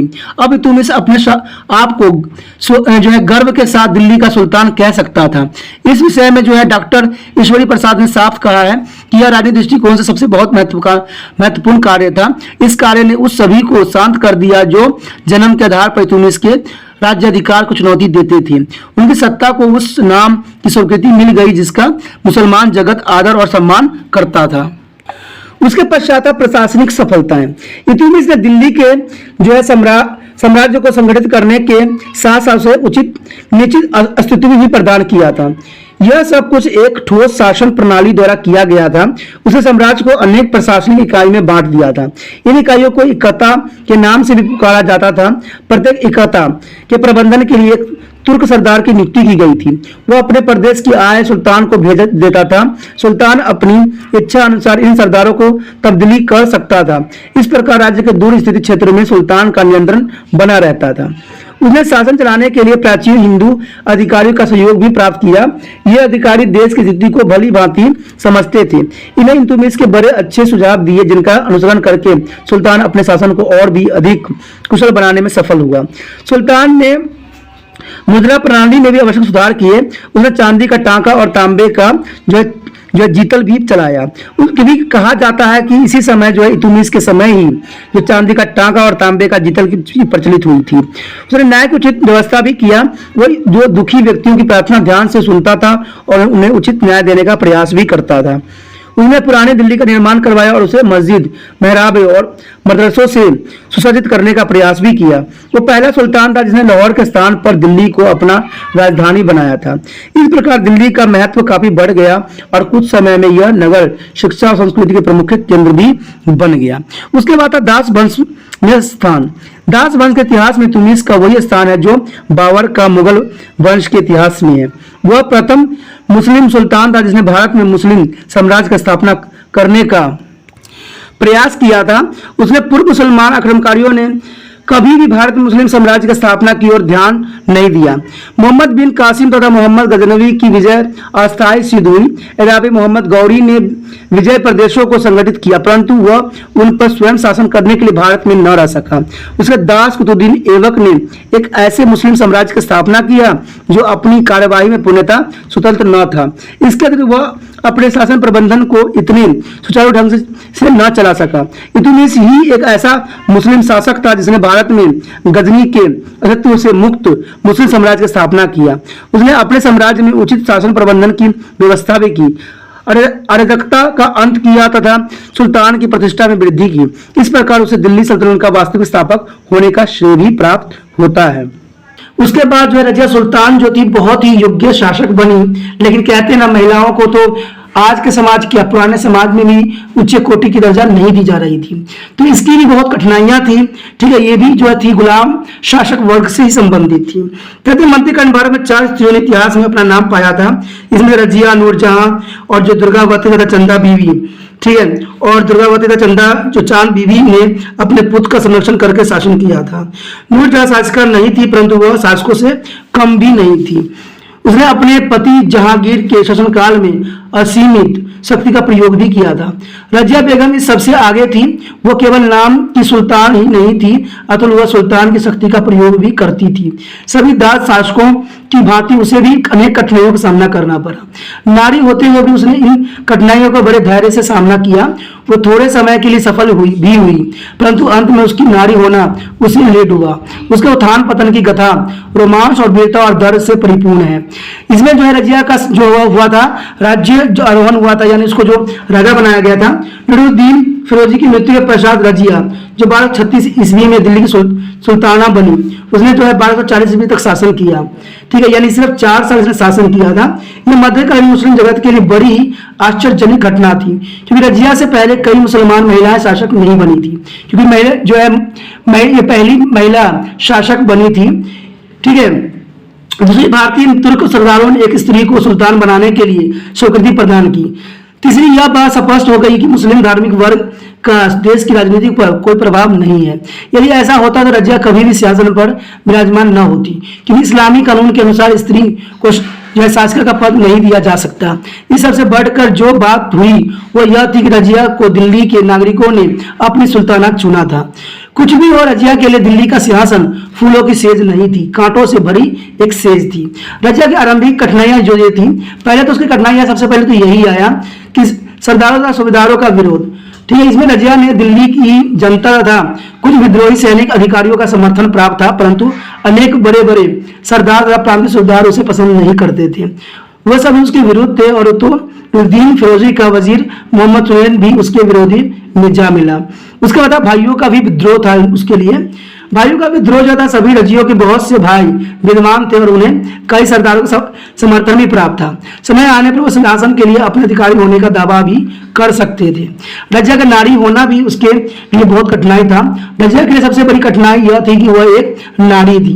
राज्य में अनेक ऐसे सरदार विद्वान थे जो रजिया को सिंहासन के लिए उपयुक्त नहीं समझते थे और उसे स्वीकार करने के कदाचित तैयार नहीं थे। उसके बाद था रजिया की सफलताएं। प्रांतीय सूबेदार के विरोध का दमन, यानी जो रजिया सुल्तान थी वो जो सिंहासन समारोह के तुरंत पश्चात रजिया के प्रांतीय सूबेदारों के विरोध का सामना करना पड़ा। मदोली, हांसी, सुल्ताना तथा लाहौर के सूबेदारों ने मोहम्मद सुरैद के साठ गांठ करके दिल्ली पर चढ़ाई कर दी। ये सब लोग इल्तुतमिश के छोटे पुत्र बैराम के सुल्तान बनाना चाहते थे, क्योंकि इल्तुतमिश के जो पुत्री थी रजिया सुल्तान, उसको वो बिल्कुल ही नापसंद करते थे। इल्तुतमिश के जो पुत्र थे उनको बनाना चाहते थे। उन्होंने रजिया को राजधानी से घेर लिया और रजिया के लिए अत्यंत संकट का समय था। तलवार के सहारे इस गुट का मुकाबला नहीं किया जा सकता था। अंततः उसने कूटनीति से काम लिया और उसने क्या किया, उसमें फूट डलवा दी। उनकी आपस में लड़ाई होने लग गई और उसका जो था गुट छीन भिन्न हो गया। और छीन भिन्न होने की वजह से क्या हुआ, जो है रजिया सुल्तान को बहुत ही फायदा हुआ। ऐसी स्थिति में एकाएक रजिया ने आक्रमण कर दिया और कुछ सरदारों को मौत के घाट उतार दिया। मोहम्मद सुहेल जान बचाकर उत्तर की ओर भाग गया। कहा जाता है कि सिरमौर की पहाड़ी में उसकी मृत्यु हो गई। इस प्रकार जो है लगभग सभी सूबेदारों ने उसे सुल्ताना स्वीकार कर लिया। उसके बाद था प्रशासन संबंधी कार्य। रजिया ने अपनी शक्ति को भिन्न करने के लिए अनेक प्रशासनिक कार्य भी किए। उसने नजाब वजीर मुआजुद्दीन को वजीर के पद पर नियुक्त कर दिया। तुर्कों के अहंकार तथा एकाधिकार नष्ट करने के लिए उसने राज्य के ऊंचे पद तथा अन्य मुसलमानों को देने आरंभ कर दिए। उसने विश्वसनीय व्यक्ति को प्रांतीय सूबेदार नियुक्त किया और उसने एक जो हवजी जमाउद्दीन या खुदी को अमीर खाप जो आखुर के पद पर नियुक्त कर दिया। इसी प्रकार मलकिना हसन गौरी को सेनापति पद सौंप दिया गया। इसके अतिरिक्त उसने एक आश्चर्यजनक किंतु साहसपूर्ण कार्य किया। उसका यह कार्य पर्दे का परित्याग करना था, पुरुषों के वस्त्र धारण करना था और पुरुषों के वस्त्र पहनकर वह स्वयं राज्य कार्य चलाने लग गई और सेना का संचालन करने लग गई। इसलिए उसने योग्यता, शासन और संबंधित सूझबूझ तथा तो परिश्रम द्वारा सभी को प्रभावित कर लिया। फिर नाम स्वरूप रजिया का सम्मान दिन प्रतिदिन बढ़ने लग गया। उसके बाद था राजपूतों का संघर्ष। इल्तुतमिश की मृत्यु के पश्चात, जब इल्तुतमिश जो उसका फादर था उसकी मृत्यु के पश्चात रणभोर के राजपूतों ने मुसलमान सेना को रणभोरों के किले में घेर लिया। नूरुद्दीन फिरोजी ने इस विषय में कोई कदम न उठाया। रजिया ने शीघ्र ही एक सेना भेजी और घिरे हुए मुसलमान सेना से मुक्त कराया। राजपूतों के अतिरिक्त बंगाल ने भी फिर से दिल्ली का जो है दत्तपति स्वीकार कर लिया। इस तरह जो है लखनऊ से दवेल तक सारा प्रदेश उसके अधिकार में आ गया। रजिया का पतन भी उसमें से बहुत ही कारण आश्चर्यजनक था। कहते हैं रजिया सुल्तान जो थी जो है 36 से लेकर 40 तक इसने राज्य किया, यानी कह सकते हो सिर्फ 4 वर्ष के जो था इसके राज्यकालीन थी। रजिया के कार्य से कुछ समय तक राज्य में शांति बनी रही, परंतु तुर्क सरकार उसकी इस बढ़ती हुई शक्ति एवं प्रतिष्ठा को सहन न कर सका। उसे कई कारण थे। प्रथम तो यह कि रजिया एक दुर्भाग्यवश एक औरत थी। यद्यपि उसमें योग्यता नेताओं का सभी गुण विद्यमान थे, परंतु फिर भी वो बूढ़े तुर्क उसके नेतृत्व में रहना और युद्ध पर लड़ना अपनी शान के विरुद्ध समझते थे। दूसरे जो है नूरुद्दीन के समय सभी सरदार को अपनी मनमानी करने की खुली छूट थी, परंतु रजिया ने उन पर अंकुश लगा दिया। वे इस बात को अपनी स्वतंत्रता में एक वादा समझ लिया और रजिया गद्दी से उतारने के लिए प्रयत्न करने लग गए। तीसरे रजिया के सुल्तान बनने पर पर्दे का परित्याग करके पुरुषों के वस्त्र पहनना आरंभ कर दिए थे। पुरुषों का संचलन करते समय भी वह मर्दाना पोशाक धारण करने लग गई। कट्टर सुन्नी मुसलमान इस सभी बातों को इस्लामी नियम के विरुद्ध मानते थे। अंत में रजिया के विरुद्ध हो गए और चौथे रजिया ने अपनी शक्ति बनाने के लिए अनेक प्रशासनिक पद उठाने लग गई। राजकीय पदों को पुनर्वितरण करते समय उसने अपनी एक हबसी जमाउद्दीन यकूती को शाही अस्तबल का अध्यक्ष बना दिया। एकादशी के प्रति रजिया की इस कृपा दृष्टि से यह अफवाह फैल गई कि रजिया उसे प्रेम करने लगी है और उसकी विवाह करना चाहती है, ताकि सरदारों को यह अच्छा न लगा कि वह एक सुल्ताना अपने दरबार के किसी दास से प्रेम करे। तो ये जो थी अफवाह वो भी उसके जीवन के लिए बहुत ही संकट बन गई और उसके शासन के लिए एक अभिश्राप बन गया। इन सभी कारणों की स्थिति बहुत गंभीर हो गई। तुर्की जो सरकार थे भड़क उठे और रजिया के विरुद्ध विद्रोह का एक तांता बन गई। पहला विद्रोह लाहौर के सूबेदार कबीर खां आजम ने किया। सूचना पाते रजिया ने उसके विरुद्ध प्रस्थान किया और सफलतापूर्वक विद्रोह को दबा दिया। कबीर खां पराजित हुआ और युद्ध के मैदान से भाग गया। उसके 15 दिन पश्चात बठिंडा के शासक मलिक इतुद्दीन अस्तूनी ने विद्रोह का झंडा फहरा दिया। रजिया ने यकूती से मिलकर शत्रु के विरुद्ध कुछ किया, परंतु असफल रहे। वह पराजित हुए और रजिया बंदी बन गई थी। अतुल ने सरदारों से यकूती का वध कर दिया। उसे संकटपूर्ण स्थिति में रजिया ने बड़ी कूटनीति से काम लिया। उसने अतुली से विवाह कर लिया। इसी बीच उसके पीछे तुर्की सरदारों ने उसके भाई बैराम को राजगद्दी पे बैठा दिया। अंत रजिया ने अलाउतूनी के साथ मिलकर दिल्ली की गद्दी पुण्य प्राप्त करने के लिए बैराम के विरुद्ध प्रस्थान किया और 13 अक्टूबर जो है 1240 ईस्वी के दिन कैदर के समीप दोनों पक्षों में घमासान युद्ध हुआ। रजिया और अलाउतूनी पराजित हुए और उन्हें बंदी बना लिया गया, किंतु वो दोनों किसी प्रकार बंदगिरी से भागने में सफल हो गए। एक दिन जंगल में रात को जब वे सोए हुए थे तो कुछ डाकुओं ने उनकी लूटने के उद्देश्य से कैथल के निकट हत्या कर दी। इस प्रकार जो है रजिया का पतन हो गया और रजिया का जो है अंत भी हो गया। उसके पश्चात रजिया के कार्य का मूल्यांकन देखिए। रजिया सुल्तान ने तो एक औरत होते हुए भी उसने 4 साल के जो है इंपोर्टेंट प्रशासनिक कार्य को संभाला, और वो संभाल भी पाती अगर वो एक औरत नहीं होती। अगर उनको सभी लोगों के साथ और सहयोग मिलता तो रजिया सुल्तान की जो स्थिति ऐसी थी वो शायद होना संभव नहीं था। ठीक है, लेकिन फिर भी जो है वो एक औरत होने के बावजूद भी अपने आप को जो है महान सम्राट में, महान राज्यकार्य में अपने आप को उच्च साबित कर दिया और उसने साफ कर दिया कि औरतें को और मौका मिले तो वो भी किसी से कम नहीं है। रजिया कार्य को दृष्टि में रखते हुए यह कहना अनुचित न होगा कि दिल्ली के सिंहासन पर बैठने वाली वह एक योग्य एवं कुशल शासिका थी। वो पहली मुसलमान स्त्री थी जिसने सुल्तान बनने का श्रेय भी प्राप्त है। ठीक है, भले ही उसने केवल 3.5 वर्ष तक शासन किया, परंतु इस अल्पकाल में उसने महत्वपूर्ण कार्य भी किए। अपनी योग्यता तथा कूटनीति के बल पर उसने अपने से पूर्व राज्यों में फैली अव्यवस्था एवं अराजकता को दूर किया और अपनी स्थिति को दृढ़ बनाने में सफल रही। शाही प्रतिष्ठा स्थापित करने के लिए अनेक प्रयास भी किए। वो तर्क सुल्ताना थी जिसने मलिका और सरदारों को शाही आज्ञा मानने पर विवश कर दिया, परंतु उसके लिए सबसे बड़ा दुर्भाग्य यह थी कि वह स्त्री थी। यही वह स्त्री न होती तो उसकी गणना भारत के महान मुसलमान शासकों में से की जाती। और वास्तव में रजिया बेगम एक वीर, साहसी और योग्य सेनानायक भी थी। उसमें कुशल शासक के सभी गुण विद्यमान थे, इसलिए आप कह सकते हो कि वह उन सभी योग्यताओं तथा गुणों से परिपूर्ण थी जो राजाओं के लिए आवश्यक समझे जाते हैं। तो इसी के साथ जो है हमारा रजिया सुल्तान के जो टॉपिक खत्म हो रहा है। उसके बाद हमारा आ रहा है बलबन के अधीन तुर्क राज्य का संगठन। अब बलबन जो था वो कौन था, उसकी आरंभिक जीवन क्या थी, उसने क्या किया। कहते हैं कि आरंभिक जीवन में जो है बलबन जो था, गियाउद्दीन बलबन का वास्तविक नाम बहाउद्दीन था। ठीक है, इल्तुतमिश की भांति वह भी इलबारी तुर्क में एक उच्च परिवार से संबंध रखता था। उसका पिता 10,000 परिवारों का खान था, यानी 10,000 परिवारों का खान था। बचपन से ही मंगोल उसे उठाकर बगदाद ले आए और वहां उन्होंने ख्वाजा जलालुद्दीन के हाथों में उसको बेच दिया। यानी बलबन को जो है ख्वाजा जलालुद्दीन के हाथों में बेच दिया गया। ख्वाजा उसे दिल्ली ले आए जहां उसे इल्तुतमिश से खरीद लिया। यानी इल्तुतमिश जो था उसको खरीद लिया। ठीक है, जैसे कि इल्तुतमिश को भी जो था जो कुतुबुद्दीन ऐबक ने खरीदा था, उसी तरह से इल्तुतमिश ने भी बलबन को खरीद लिया। ठीक है, बलबन देखने में बड़ा ही कुरूप था, इस कारण इल्तुतमिश ने आरंभ में उसे खरीदने से इनकार कर दिया और इस पर बलबन को बहुत दुख हुआ।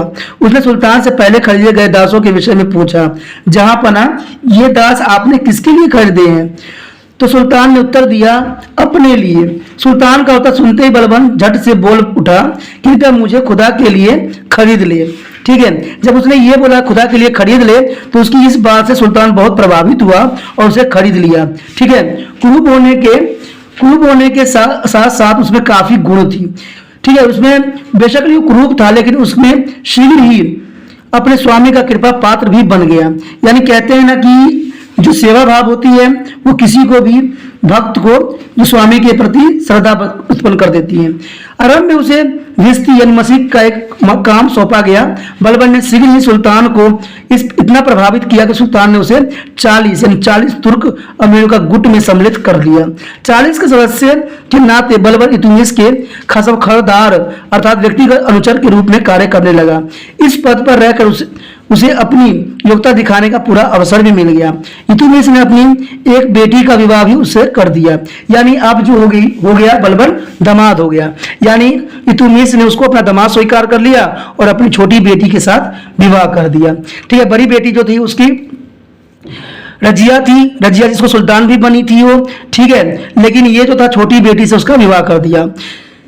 उसके बाद क्या था, इल्तुतमिश की मृत्यु के पश्चात जो उत्तराधिकारी संबंधी युद्ध में उसने रजिया का पक्ष लिया और उसका विश्वास पात्र भी बन गया।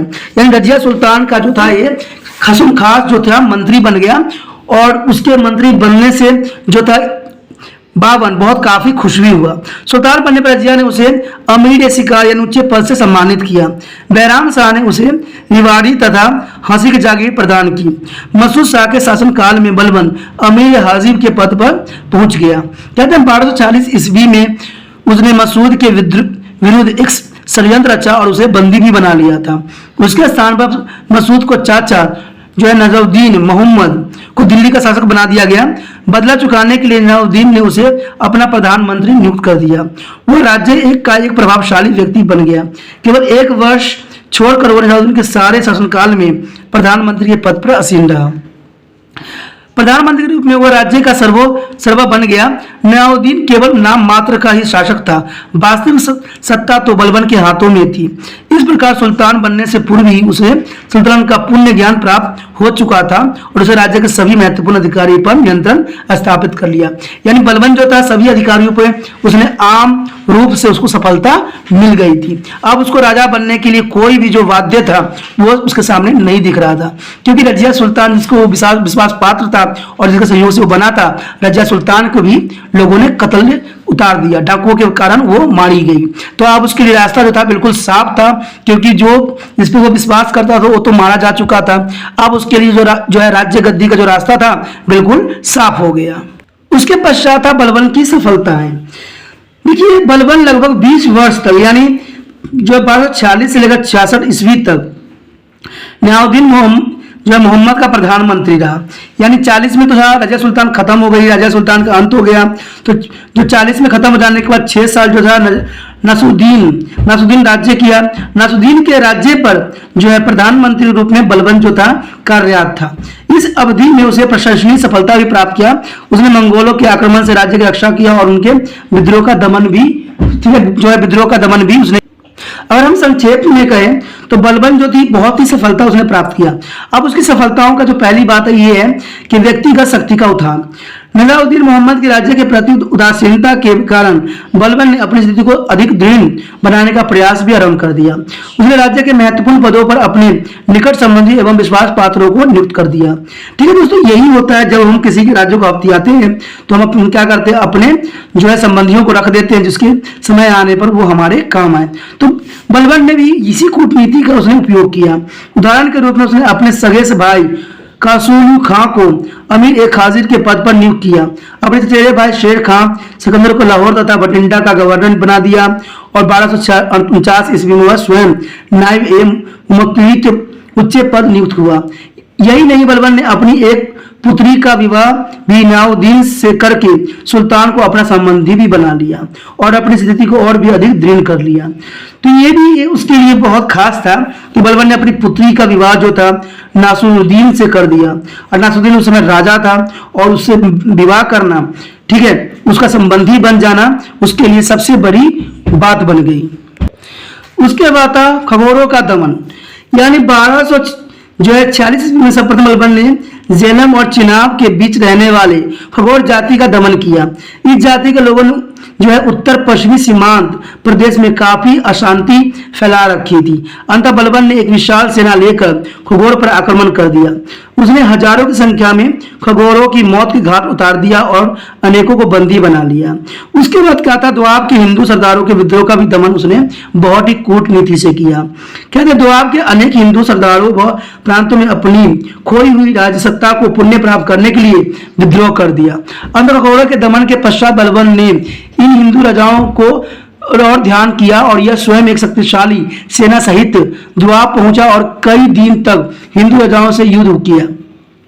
आखिरकार उसे सफलता मिली और उसने वहां अपनी आतंक स्थापित करने के लिए हजारों हिंदुओं की स्त्री बच्चों को सहित मौत के घाट उतार दिया।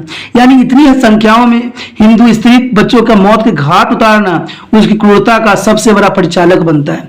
और इसके बाद जो है कोई भी उसके लिए जो है सर उठाना उसके विरुद्ध संभव नहीं रह गया। उसके पश्चात था राजपूतों का भी दमन। उसने बहुत ही कूटनीति के साथ और जो है बहुत ही भयंकर रणनीति के साथ उसने किया। द्वापर के हिंदुओं के विद्रोह का दमन करने के पश्चात बलबन ने राजपूताना एवं मलावा के राजपूत शासकों के विरुद्ध अभियान किया। ग्वालियर, अंधेर और काजीरंगा के मलाव में विद्रोह राजपूत शासकों के बलबन ने पराजित करके अनेकों प्रदेश दिल्ली राज्य में मिला लिया। परंतु रणभोरा के चौहान शासक नाना देव ने बलबन को हरा दिया। अंततः बलबन यह दुर्ग जीतने में असफल रहा। तब पर बलबन ने मध्य भारत में तथा मलाव के आक्रमण किया और वहां भयंकर लूटमाट की। उसके बाद था मेवातियों के विद्रोह का दमन। दिल्ली के आसपास प्रदेश मेवात के उदयन सरदार और डाकुओं में अशांति फैला रखी थी। ये लोग दिन दिहाड़े पानी भरती हुई लड़कियों को उठाकर ले जाकर उनकी इज्जत लूट लेते थे। इसके आतंक से दिल्ली के आसपास के लोगों का जीवन अस्त व्यस्त हो गया था। 1248 में बलबन ने मेवाती के प्रदेश पर आक्रमण करके उन्हें धन और जन की भारी क्षति पहुंचाई। परंतु उसके बाद भी मेवाती अनेक वर्षों तक कुछ न कुछ उपद्रव मचाते रहे, यानी ये मचाना कभी छोड़े नहीं। इन महत्वपूर्ण सफलता के कारण राज्य में बलबन की स्थिति और भी अधिक दृढ़ हो गई। चालीसा के अन्य सरदार उसकी इस बढ़ती हुई शक्ति को सहन न कर सके। उन्होंने नवाबुद्दीन खान के नेतृत्व में जो संगठित होकर सुल्तान नवाबुद्दीन को उसके विरोध भड़काना आरंभ कर दिया। दूसरी ओर सुल्तान अपने आप को बलबन के सामने शक्तिहीन पा रहा था और किसी बहाने उसे पद से हटाने की सोच रहा था। यहाँ तक कि बलबन को अपने भाई किशोर खान ने भी उसका विरोध करना आरंभ कर दिया। इस शक्तिशाली विरोध गुट के सुझाव में आकर जो 53 ईस्वी सुल्तान नवाबुद्दीन ने मोहम्मद ने बलबन को प्रधानमंत्री के पद से हटा दिया और वह पुण्य हंसी और वाती की जागीर सौंप दी। प्रधानमंत्री का पद इदाउद्दीन रिहाई को सौंप दिया गया। इमामुद्दीन रियान कोई योग्य व्यक्ति नहीं था। उसके प्रधानमंत्री बनते ही राजधानी तथा उसके आसपास के प्रदेशों में पुण्य उपद्रव होने लग गए। राज्य में एक बार फिर अव्यवस्था और अराजकता का वातावरण छा गया। इसी बीच बलबन ने भी अपनी कूटनीति से उनके तुर्क सरदारों का समर्थन प्राप्त करके अपनी स्थिति को दृढ़ बना लिया। इन तुर्क सरदारों ने सुल्तान को समझाया कि केवल बलबन ही एक ऐसा व्यक्ति है जो राज्य में शांति को बनाए रख सकता है। इसी बीच बलबन एक विशाल सेना सहित राजधानी में आ पहुंचा। वो रिहान के पराजित करके प्रधानमंत्री का पद प्राप्त करना चाहता था। उनके बीच युद्ध छिड़ने की बाला था कि कुछ अमीरों और सरदारों के बीच बचाव करके दोनों पक्षों में समझौता करवा दिया। सुल्तान ने भी बलबन को पुनः अपना प्रधानमंत्री बनना स्वीकार कर लिया और इस प्रकार लगभग 1 वर्ष के बाद या 1254 ईस्वी में बलबन ने फिर से प्रधानमंत्री के पद संभाल लिया। उसके बाद उसने अनेक महत्वपूर्ण सफलता प्राप्त किया। उसके बाद कुतुलुग खां के विद्रोह का दमन। अवध का गवर्नर कुतुलुग खां, जिसने सुल्ताना की विधवा मां से विवाह किया था, जो सुल्ताना की विधवा मां थी उससे विवाह किया था, बलबन का कट्टर विरोधी था और 1255 ईस्वी में उसने इमामुद्दीन रिहान से दिल्ली पर आक्रमण करने की योजना बनाई, परंतु वह बलबन द्वारा पराजित हुआ। इस युद्ध में रिहान मारा गया और कुतुलुग खां प्राण बचाकर सिर्फ मोर की पहाड़ियों में जा छिपा। उसके बाद था खुसलू खां के विद्रोह का दमन। कहते हैं कि बलबन का भाई खुसलू खां सुल्तान तथा उच्च गवर्नर था। वो बलबन के विरुद्ध मंगोल नेता हलाकू खां से जा मिला था। उसने मंगोल में सैनिकों सहायता लेकर और 1257 ईस्वी में पंजाब पर आक्रमण कर दिया। ब्यास नदी के तट के साथ साथ बढ़ते हुए दिल्ली पर आक्रमण करने की योजना बनाई गई। इसी समय जो है कुतुलुग खां भी पहाड़ी से निकलकर उसके साथ आ मिला। इधर दिल्ली कि कुछ बड़े बड़े अमीरों ने, जो बलबन के विरोधी थे, आक्रमणकारियों को यह संदेश भेजा हुआ था कि दिल्ली आने पर राजधानी के द्वार खुले मिलेंगे, किंतु बलबन को यह षड्यंत्र की सूचना पहले ही मिल चुकी थी। अंततः वह सावधान हो गया और उसने आक्रमणकारियों की योजना का विफल कर दिया। इस विद्रोह की असफलता पर खुसलू खां भाग कर सुल्तान के मार्ग से इराक चला गया। उसके बाद था मेवातिया का विद्रोह तथा उसका दमन, जो 1259 ईस्वी में किया गया था। अपने प्रधानमंत्री काल में बलबन का एक महत्वपूर्ण अभियान मेवातियों के विद्रोह भी था। मेवातिया लोवियान के जाट और भट्टी राजपूत थे। उन्होंने रणभोर के चौहान व अन्य राजपूतों से मिलकर तुर्की शासन के विरुद्ध एक संगठित विद्रोह कर दिया। इस समय बलबन तथा सुल्तान महमूद मंगोल के आक्रमण पर कुतुलुग खां के विद्रोह का दमन करने में व्यस्त थे। अवसर का लाभ उठाते हुए मेवातियों ने हासी तथा हरियाणा की भूमि को शिवालिक की पहाड़ियों तक खूब लूटा। खुसलू खां के विद्रोह से निपटने के पश्चात बलबन ने अपना ध्यान पुण्य मेवातियों की ओर लगाया और 1259 ईस्वी में उसने एक विशाल सेना लेकर मेवात पर आक्रमण कर दिया और उनके अत्याचार सहने पर भी मेवाती हतोत्साहित न हुए। वह साहस पूर्वक राजमार्गों पर आक्रमण करते रहे। इसी समय बलबन ने एक बार फिर आक्रमण करके 12,000 मेवातियों को और जिनमें स्त्री और बच्चे भी शामिल थे, मौत के घाट उतार दिया। लगभग 250 मेवाती जो नेता बंदी बना लिए गए। बलबन के इस अभियान में अपार धन संपत्ति भी प्राप्त हुआ और इसके वजह से इसको काफी क्रूर भी कहा जाने लगा। उसके बाद था रोहिलखंड में विद्रोह का दमन। मेवातियों के साहस को प्रेरित होकर कटोहर के हिंदू सरदारों ने भी विद्रोह कर दिया और कनौज तक प्रदेश पर अधिकार कर लिया। बलबन ने इस विद्रोह के विरुद्ध अभियान किया तथा उन्हें भारी संख्या में धन की हानि पहुंचाई। उसके बाद था हलाकू के दूत का आगमन। कहते 1260 ईस्वी में बलबन ने मंगोल नेता हलाकू के एक राजदूत का दिल्ली में भव्य स्वागत किया। बलबन ने इस अवसर पर राज्य की अनंत सामग्री, धन संपत्ति तथा अमीर मलवी सेना का प्रदर्शन भी किया। ऐसा करने में उसका उद्देश्य मंगोल पर दिल्ली से की शक्ति का प्रभुत्व जमाना था। प्रधानमंत्री के रूप में बलबन की उपयुक्त सफलताओं को देखते हुए यह कहा जा सकता है कि उसने इस 20 वर्षों में दिल्ली साम्राज्य की बहुमूल्य सेवा भी किया। ठीक है, इसमें बहुत से राइटरों ने अपनी विचारधारा इस शब्दों में व्यक्त किया है कि प्रधानमंत्री के रूप में उसने शासन व्यवस्था में नया जीवन डाल दिया। उसने सम्राट की शक्ति को नष्ट होने से बचा लिया। उसे बड़ी योग्यता से कार्य करके और सेना की शक्तिशाली बनाकर मंगोल के भारत पर अधिकार करने से रोका, तो वो भी उसके लिए बहुत ही गौरवपूर्ण बात थी। उसके बाद था सुल्तान के रूप में। ऐसा क्यों? बलबन ने लगभग 20 वर्ष तक इमामुद्दीन के प्रधानमंत्री के रूप में कार्य किया। यद्यपि वह प्रधानमंत्री या तथापि उसके अधिक सम्राट से किसी प्रकार कम न थे। राज्य के लगभग प्रत्येक क्षेत्र में उसका प्रभाव था। उसकी लो तथा रक्त नीति बहुत ही सफल भी थी। वास्तव में बलबन ने इस बात के अनुभव किया था कि कठोर नीति के बिना देश में शांति स्थापित नहीं हो सकती। इसमें जो है स्टोलेंस लेनिन ने साफ शब्दों में कहा था कि बलबन के पास सचेत और सख्त होने के कारण मजबूत थे और यदि उसे शक्ति की अति कर दी तो संभवतः यह उसकी किसी और के जीवन का प्रश्न था। देखिए बलबन ने जो शक्ति का उपयोग किया, जो कठोरता का इस्तेमाल किया, वो जन कल्याण का के लिए था। क्योंकि उस समय जो था डाकुओं की लूटमार इतनी हो रखी थी कि उसको जो है लो नीति अपनाना ही पड़ा, जिसे लो नीति या लो तथा रक्त भी कहा जाता है, ब्लड एंड आयरन पॉलिसी। 1266 ईस्वी जो है नवाबुद्दीन की मृत्यु के पश्चात 1266 में जब नवाबुद्दीन जो वहां का जो वो था राजा था, उसकी मृत्यु के पश्चात बलबन राजगद्दी पर बैठा। उसने 1280-86 तक शासन किया, यानी काफी समय तक इसने शासन भी किया।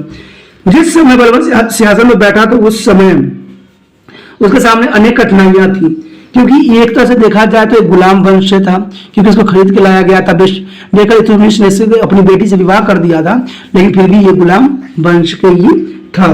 ठीक है, तो बहुत सी कठिनाइयों का सामना करना पड़ा। 40 के अन्य सरदार अब भी उसके विद्रोही थे।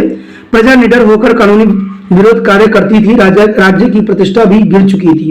उसने केवल मुखिया पात्र समझा जाता था। सारे राज्य में चारों डाकुओं का बोलबाला था। इन आंतरिक कठिनाइयों से अतिरिक्त उत्तर पश्चिम की ओर से देश के सदैव मंगोल के आक्रमण का भय बना रहता था। इन परिस्थितियों में शासन कार्य उचित रूप से नहीं चलाया जा सकता था। यदि बलबन की जगह कोई और शासक होता तो शायद देश की गंभीर स्थिति देखकर धैर्य खो देता, परंतु बलबन का धैर्य नहीं छोड़ा। उसने सब कठिनाइयों का डटकर सामना किया और देश में पुण्य शांति अनुशासन की स्थापना करने में सफल भी हुआ। इसमें बहुत से राइटरों ने साफ शब्दों में कहा है कि बलबन के लिए दिल्ली का राज मुकुट जगमगाहट के बावजूद कांटों का ताज था। यानी कहते हैं ना कि एक गुलाम वंश के होना कांटों से कुछ कम नहीं होता, क्योंकि उसके पास एक तो योग्यता होती है, प्लस उसके पास जो होता है एक नया जो होता है, क्या कहते हैं उसको, नया रूप रंग जो होती है कांटों से भरी रहती है। बेशक वो राजा रहते हैं लेकिन उसको लोग चिढ़ाते हैं, उसको दमन करते हैं। तो कुछ ऐसा है उसके साथ भी था। बुद्ध सम्राटों ने न केवल राज मुकुट को अपने सिर पर बनाए रखने में सफलता पाई, वरना उसकी मर्यादा में भी अभूत वृद्धि की और दिल्ली के सुल्तान की यशस्वानी समस्त मध्य एशिया में गूंज उठी। यानी बुद्धि सम्राट ने न केवल राजमुकुट को अपने सिर पर बनाए रखने की सफलता पाई, बाकी उसने मर्यादा को भी सफल करने में विशेष योगदान दिया। उसके बाद था मेवातियों का दमन। कहते हैं नवाबुद्दीन के शासनकाल में बलबन के लगभग 12,000 मेवातियों की मौत के घाट उतार दिया था, परंतु फिर भी मेवाती की शक्ति पूर्णतः नष्ट नहीं हुई थी। अभी भी द्वाब के प्रदेशों में डाकुओं की भरमार थी। वो फिर से उत्पात मचाने लग गए थे।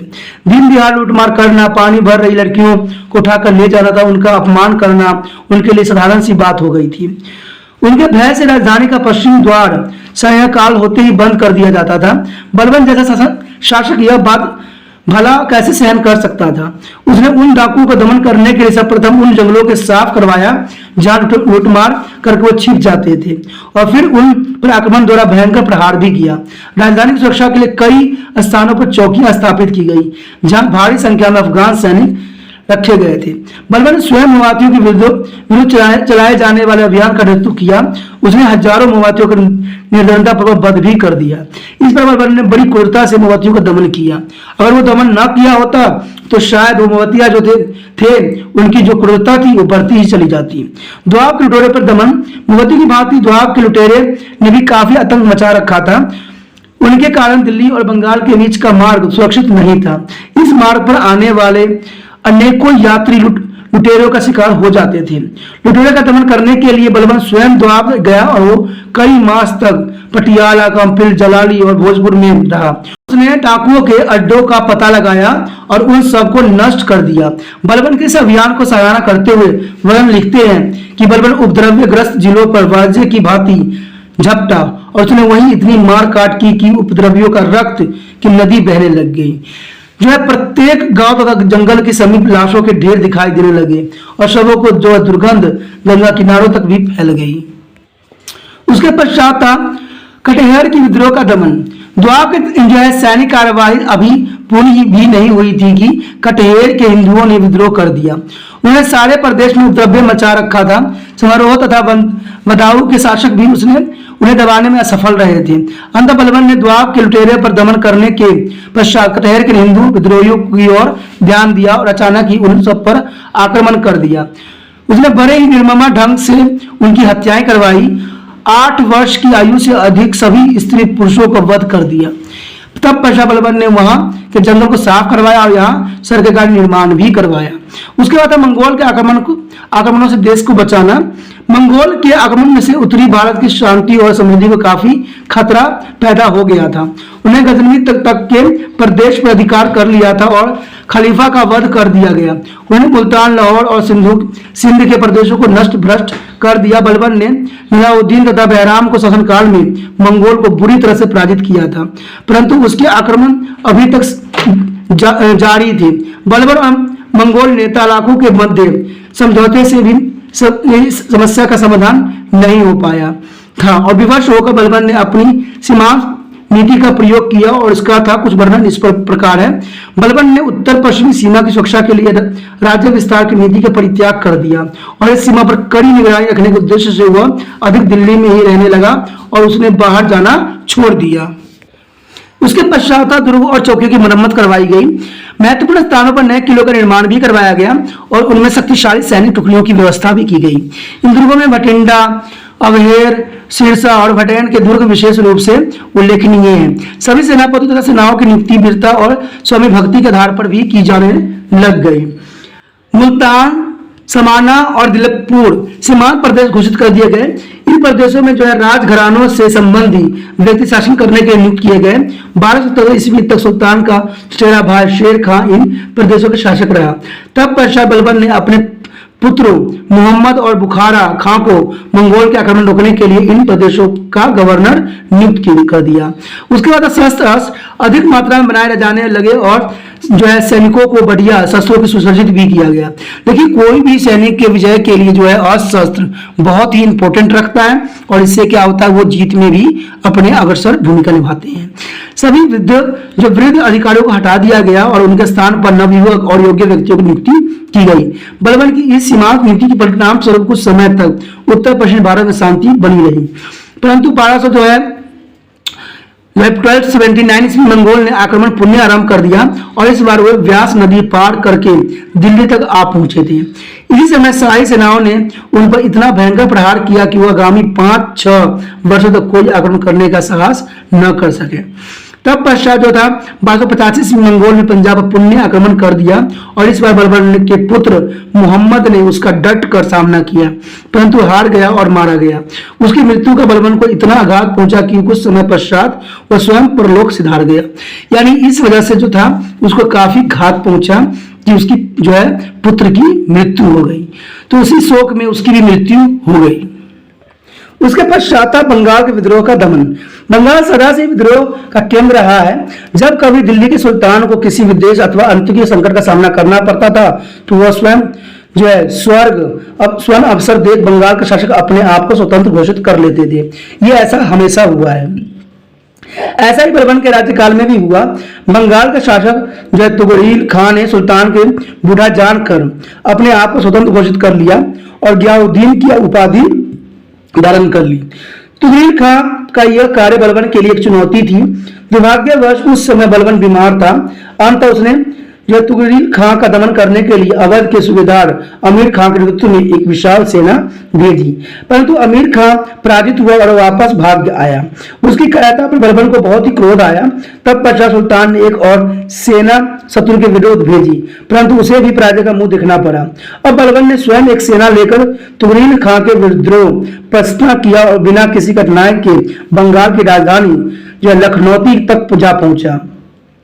सम्राट के आने की सूचना पाते ही तुगरील खां भाग निकला और किसी सुरक्षित स्थान पर शरण ली, परंतु बलबन भी इस बार उसका अंत करने पर तुला हुआ था। अंत उसने शाही सेना को उसका पीछा करने का आदेश दिया। कुछ दिनों पश्चात बलबन के सैनिक ने उसे खोज निकाला और वर्णन के अनुसार जब शाही सेना ने तुगरील खां पर छापा मारा तो वह अपने कुछ साथी सहित रंगरलिया मना रहा था। शाही सैनिकों ने सामने देख उसने घोड़े पर सवार होकर भागने का प्रयास किया, परंतु उसी समय एक सैनिक के तीर से घायल होकर पृथ्वी पर आ गिरा। उसके गिरते ही उस पर बार बार करके उसका सिर धड़ से अलग कर दिया गया, उसका धड़ जो है आपस की नदी में फेंक दिया गया, परंतु सिर सुल्तान के सामने प्रस्तुत किया गया। बलबन ने विद्रोह का दमन करने के लिए बंगाल की राजधानी लखनऊ में अनेक अत्याचार भी किए। बहुत से इतिहासकार मानते हैं कि जैसे दंड लखनऊ में दिया गया था, वैसे ही दंड के बारे में कभी किसी ने दिल्ली में नहीं सुना और न ही हिंदुस्तान किसी की ओर ऐसी घटना याद है।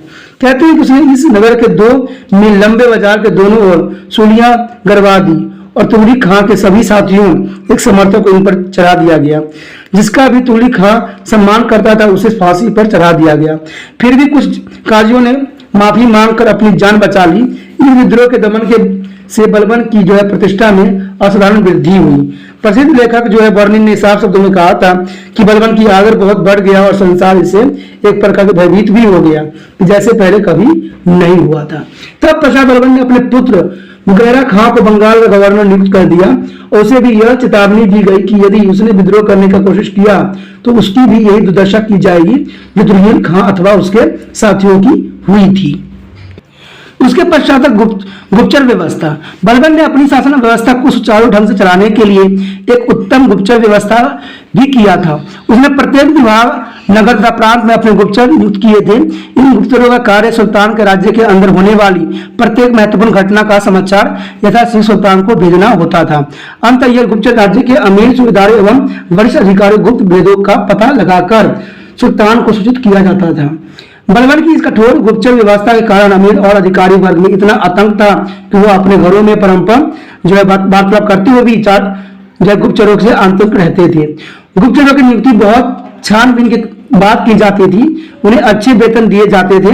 दूसरी ओर यदि कोई गुप्तचर अपने कर्तव्य में असफल रहता तो उसे कड़ा दंड भी दिया जाता।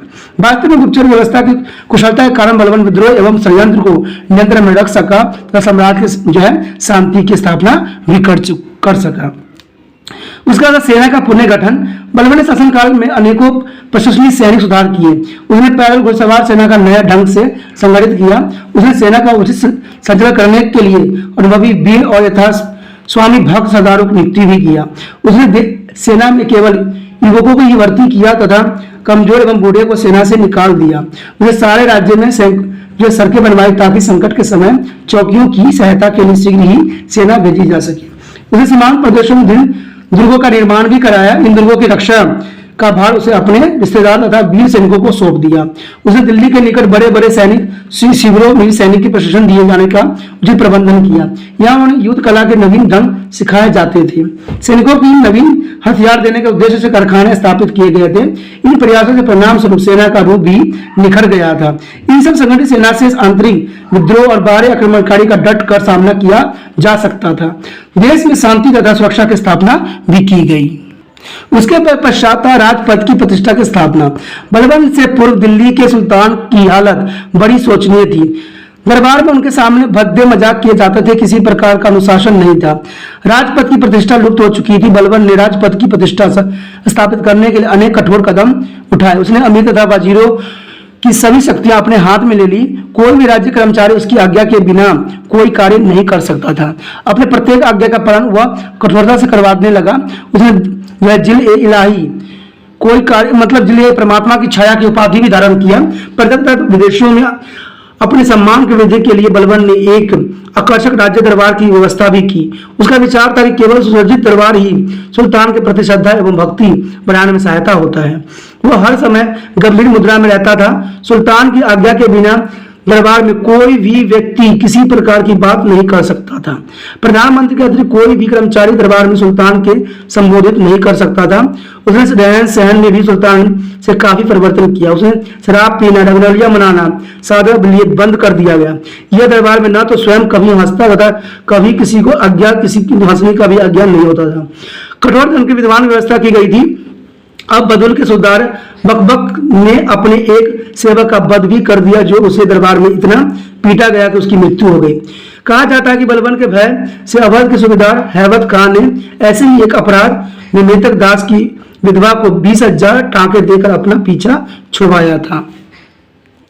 उसके बाद था इतिहास में बलबन का स्थान। पूर्व मध्यकालीन मध्य में बलबन को निसंदेह स्वच्छ स्थान प्राप्त है।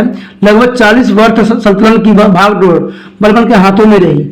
इनमें से उसने जो है 20 वर्ष तक प्रधानमंत्री के रूप में था और 20 वर्ष तक सुल्तान के रूप में सल्तनत का कार्यभार संभाला।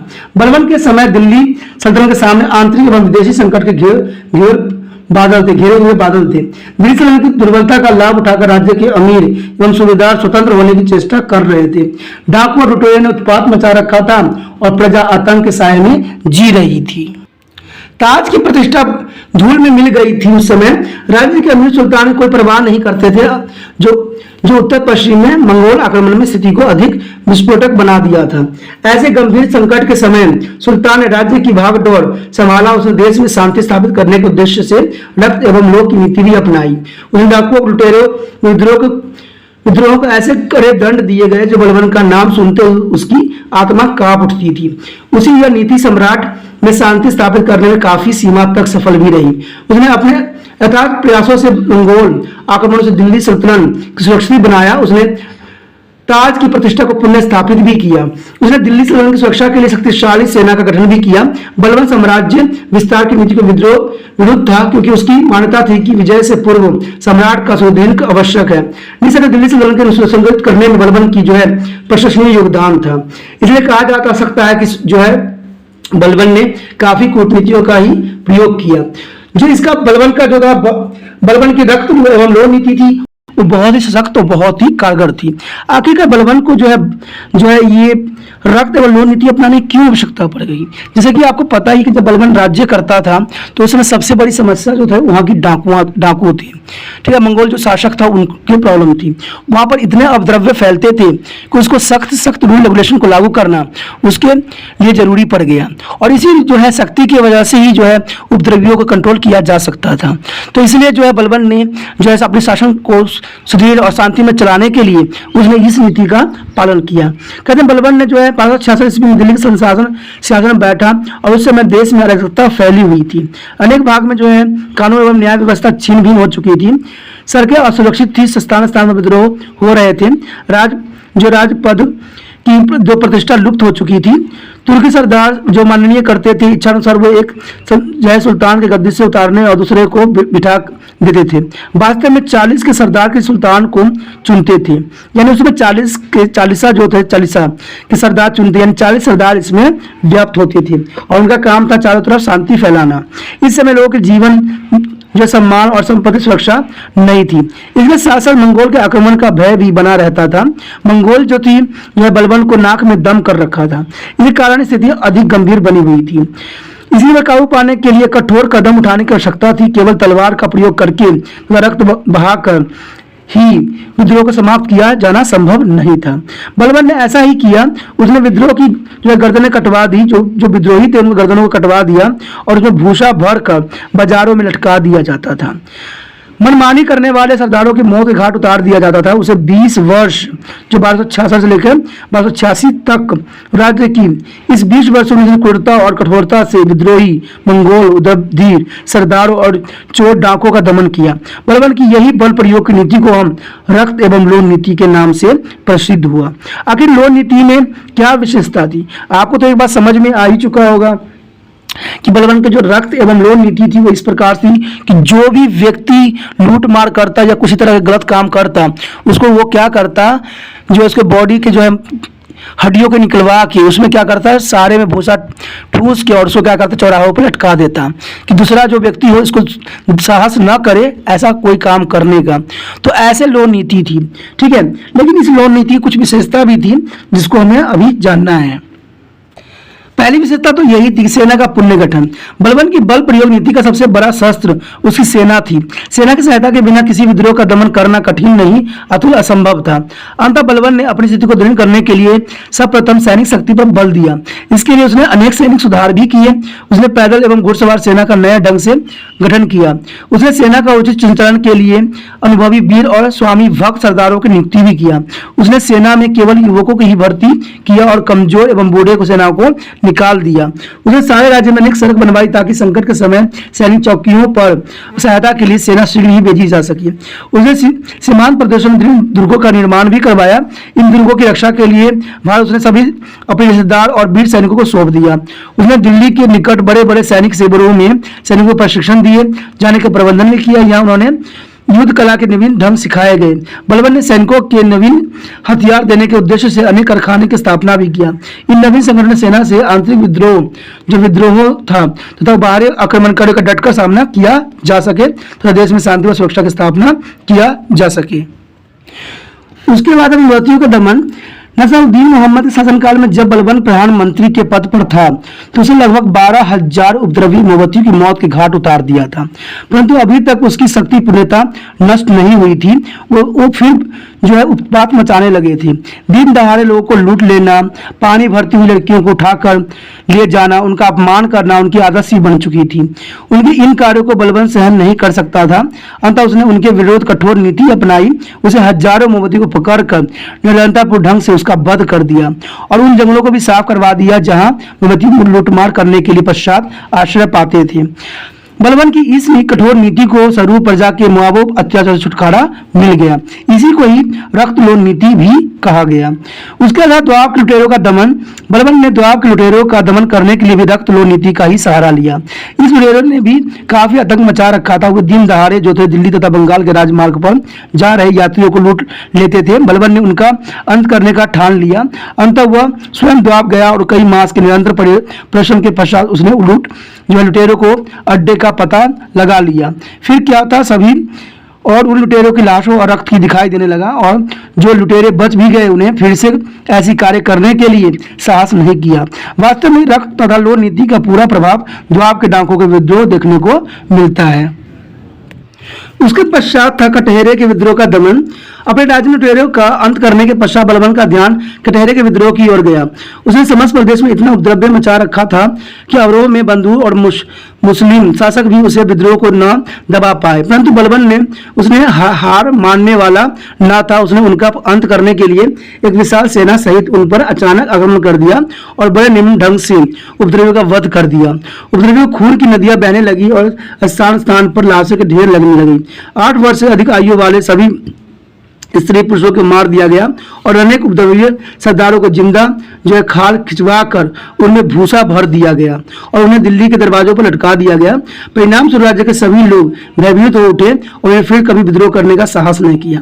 ठीक है, ये नीति जो थी लोन नीति के अंतर्गत ही आता था, जिसकी वजह से उपद्रवी बिल्कुल ही शांत हो गए, क्योंकि उनके लहासा जो थी उसने दिल्ली के जो किले के आसपास सभी जगह भूसा भर के लटका दिया।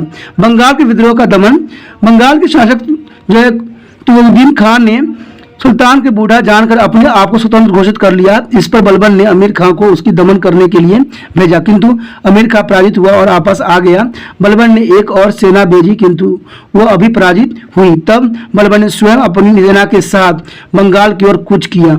यह सुनकर कि सुल्तान स्वयं लखनौती आ रहा है तो खां जान बचाने के लिए जंगलों में भाग गया।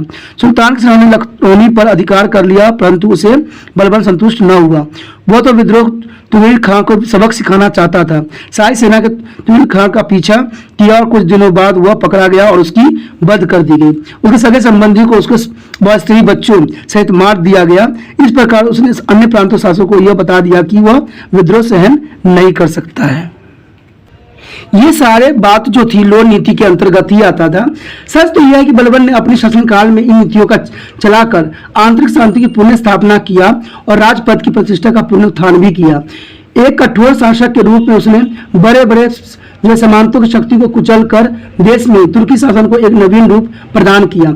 चारों ओर डाकुओं के नाश करके अपने सार्वजनिक मार्गों को सुरक्षित भी किया। जन जीवन की सामान्य बनाया। बलबन की आरंभिक कठिनाई तथा संकटों को देखते हुए यह स्वीकार करना पड़ेगा कि यदि बलबन ने लोन रक्त नीति को नहीं अपनाई होती तो जो है शिशु दिल्ली सल्तनत जो है 1226 ईस्वी से 3 शताब्दी पूर्व ही समाप्त हो जाती। लेकिन जो है बलबन की जो लोन नीति थी उसी की वजह से जो है सल्तनत जो है आगे तक चली और चलती रही। ठीक है, तो कहा जाता है कि इसमें डॉक्टर S.A. श्रीवास्तव ने साफ शब्दों में कहा था कि बलबन ने तुर्की सुल्तान की रक्षा का प्रवर्तन किया और सच्चे नव जीवन प्रदान भी किया। वही उसका सबसे महान कार्य था, क्योंकि लोन नीति के कारण ही जो थे डाकू जो थे मंगोल सारे के सारे डरे और उन्होंने दोबारा जो है बलबन से जो है आमने सामने होने का कभी भी चेष्टा तक भी नहीं किया। तो ये सारे जो थे लोन नीति ही थी जिसकी वजह से ऐसा हुआ। इसी के साथ जो है दोस्तों हमारा टॉपिक आज खत्म हो रहा है। ठीक है, अगर आपको अच्छा लगा तो लाइक शेयर सब्सक्राइब जरूर कीजिए। अगर पहली बार अगर आप वीडियो देख रहे हो, पहली बार मेरे चैनल पे आए हो, तो सब्सक्राइब करना आपका फ़र्ज़ बन जाता है। सब्सक्राइब करने से ये होगा कि जो भी मैं आप क्लास के रिगार्डिंग कोई भी वीडियो डालूंगा उसका नोटिफिकेशन जो है समय समय पर आपको प्राप्त होता रहेगा। अगर सब्सक्राइब नहीं कीजिएगा, अगर आप दोबारा से तिरपान स्टडी सेंटर पर आने की कोशिश कीजिएगा तो वहाँ पर आप तिरपान लिखिएगा तो जो है वो तिरपस कर देगा, ठीक है। जो आप गूगल पर सर्च करेंगे वो तिरपस कर देगा, जिससे वजह से आप जो है मेरे वीडियो का जो है फ़ायदा नहीं उठा पाओगे। तो सोचिए मत, विचार मत कीजिए, सब्सक्राइब कीजिए। आप सोचते होइएगा कि मेरे जो एग्ज़ाम खत्म हो जाने के मेरा क्या ज़रूरत है तिरपान स्टडी सेंटर से, ठीक है, तो इसलिए सब्सक्राइब नहीं करने का सोचिएगा। लेकिन दोस्तों ऐसा नहीं है, तिरपान स्टडी सेंटर जो है बहुत हेल्पफुल है। क्योंकि ये जो है आपके 8th class 9th 10th 11th 12th जो आर्ट्स के सब्जेक्टों को कवर करता ही है, प्लस जो है ये NIC बोर्ड के जो है 10th +2 को भी कवर करता है। साथ में BA जो है फर्स्ट ईयर से लेकर 6 सेमेस्टर तक बच्चों के लिए ये अग्रसर रहेगा आर्ट्स सब्जेक्ट में। तो सोचिए नहीं, विचार नहीं कीजिए, काफ़ी जो है तिरपान स्टडी सेंटर का फ़ायदा ही फ़ायदा है, ठीक है। अगर आप मुझे प्रोत्साहित करोगे तो आपके लिए मैं तरह तरह के वीडियो बनाऊंगा जो आपको फ़ायदा पहुंचाएगा। एग्ज़ाम के तौर पे मैं आपको जो है पेपर भी आपको सोल्यूशन करके दिखाऊंगा जो आपके लिए फ़ायदेमंद रहेगा। अगर नहीं सब्सक्राइब कीजिएगा, मेरा मनोबल घटेगा, तो हो सकता है कि आपको फिर दोबारा मैं ना वीडियो बनाऊं और आपको फ़ायदा ना पहुंचाऊं। तो अभी भी नहीं सोचिए, मेरा जितना आप फैलाइएगा, जितने दूसरे बच्चों के साथ शेयर कीजिएगा, उतना जो है मैं आपके लिए कार्य करने में अग्रसर रहूँगा, ठीक है दोस्तों। इसलिए सोचिए मत, विचार मत कीजिए, अभी सब्सक्राइब कीजिए और अपने व्हाट्सएप स्टेटस पे लगाइए और दूसरे बच्चों के साथ भी शेयर कीजिए, ठीक है दोस्तों। अपना ध्यान रखना, बाय, अगले वीडियो मिलेंगे, ओके बाय।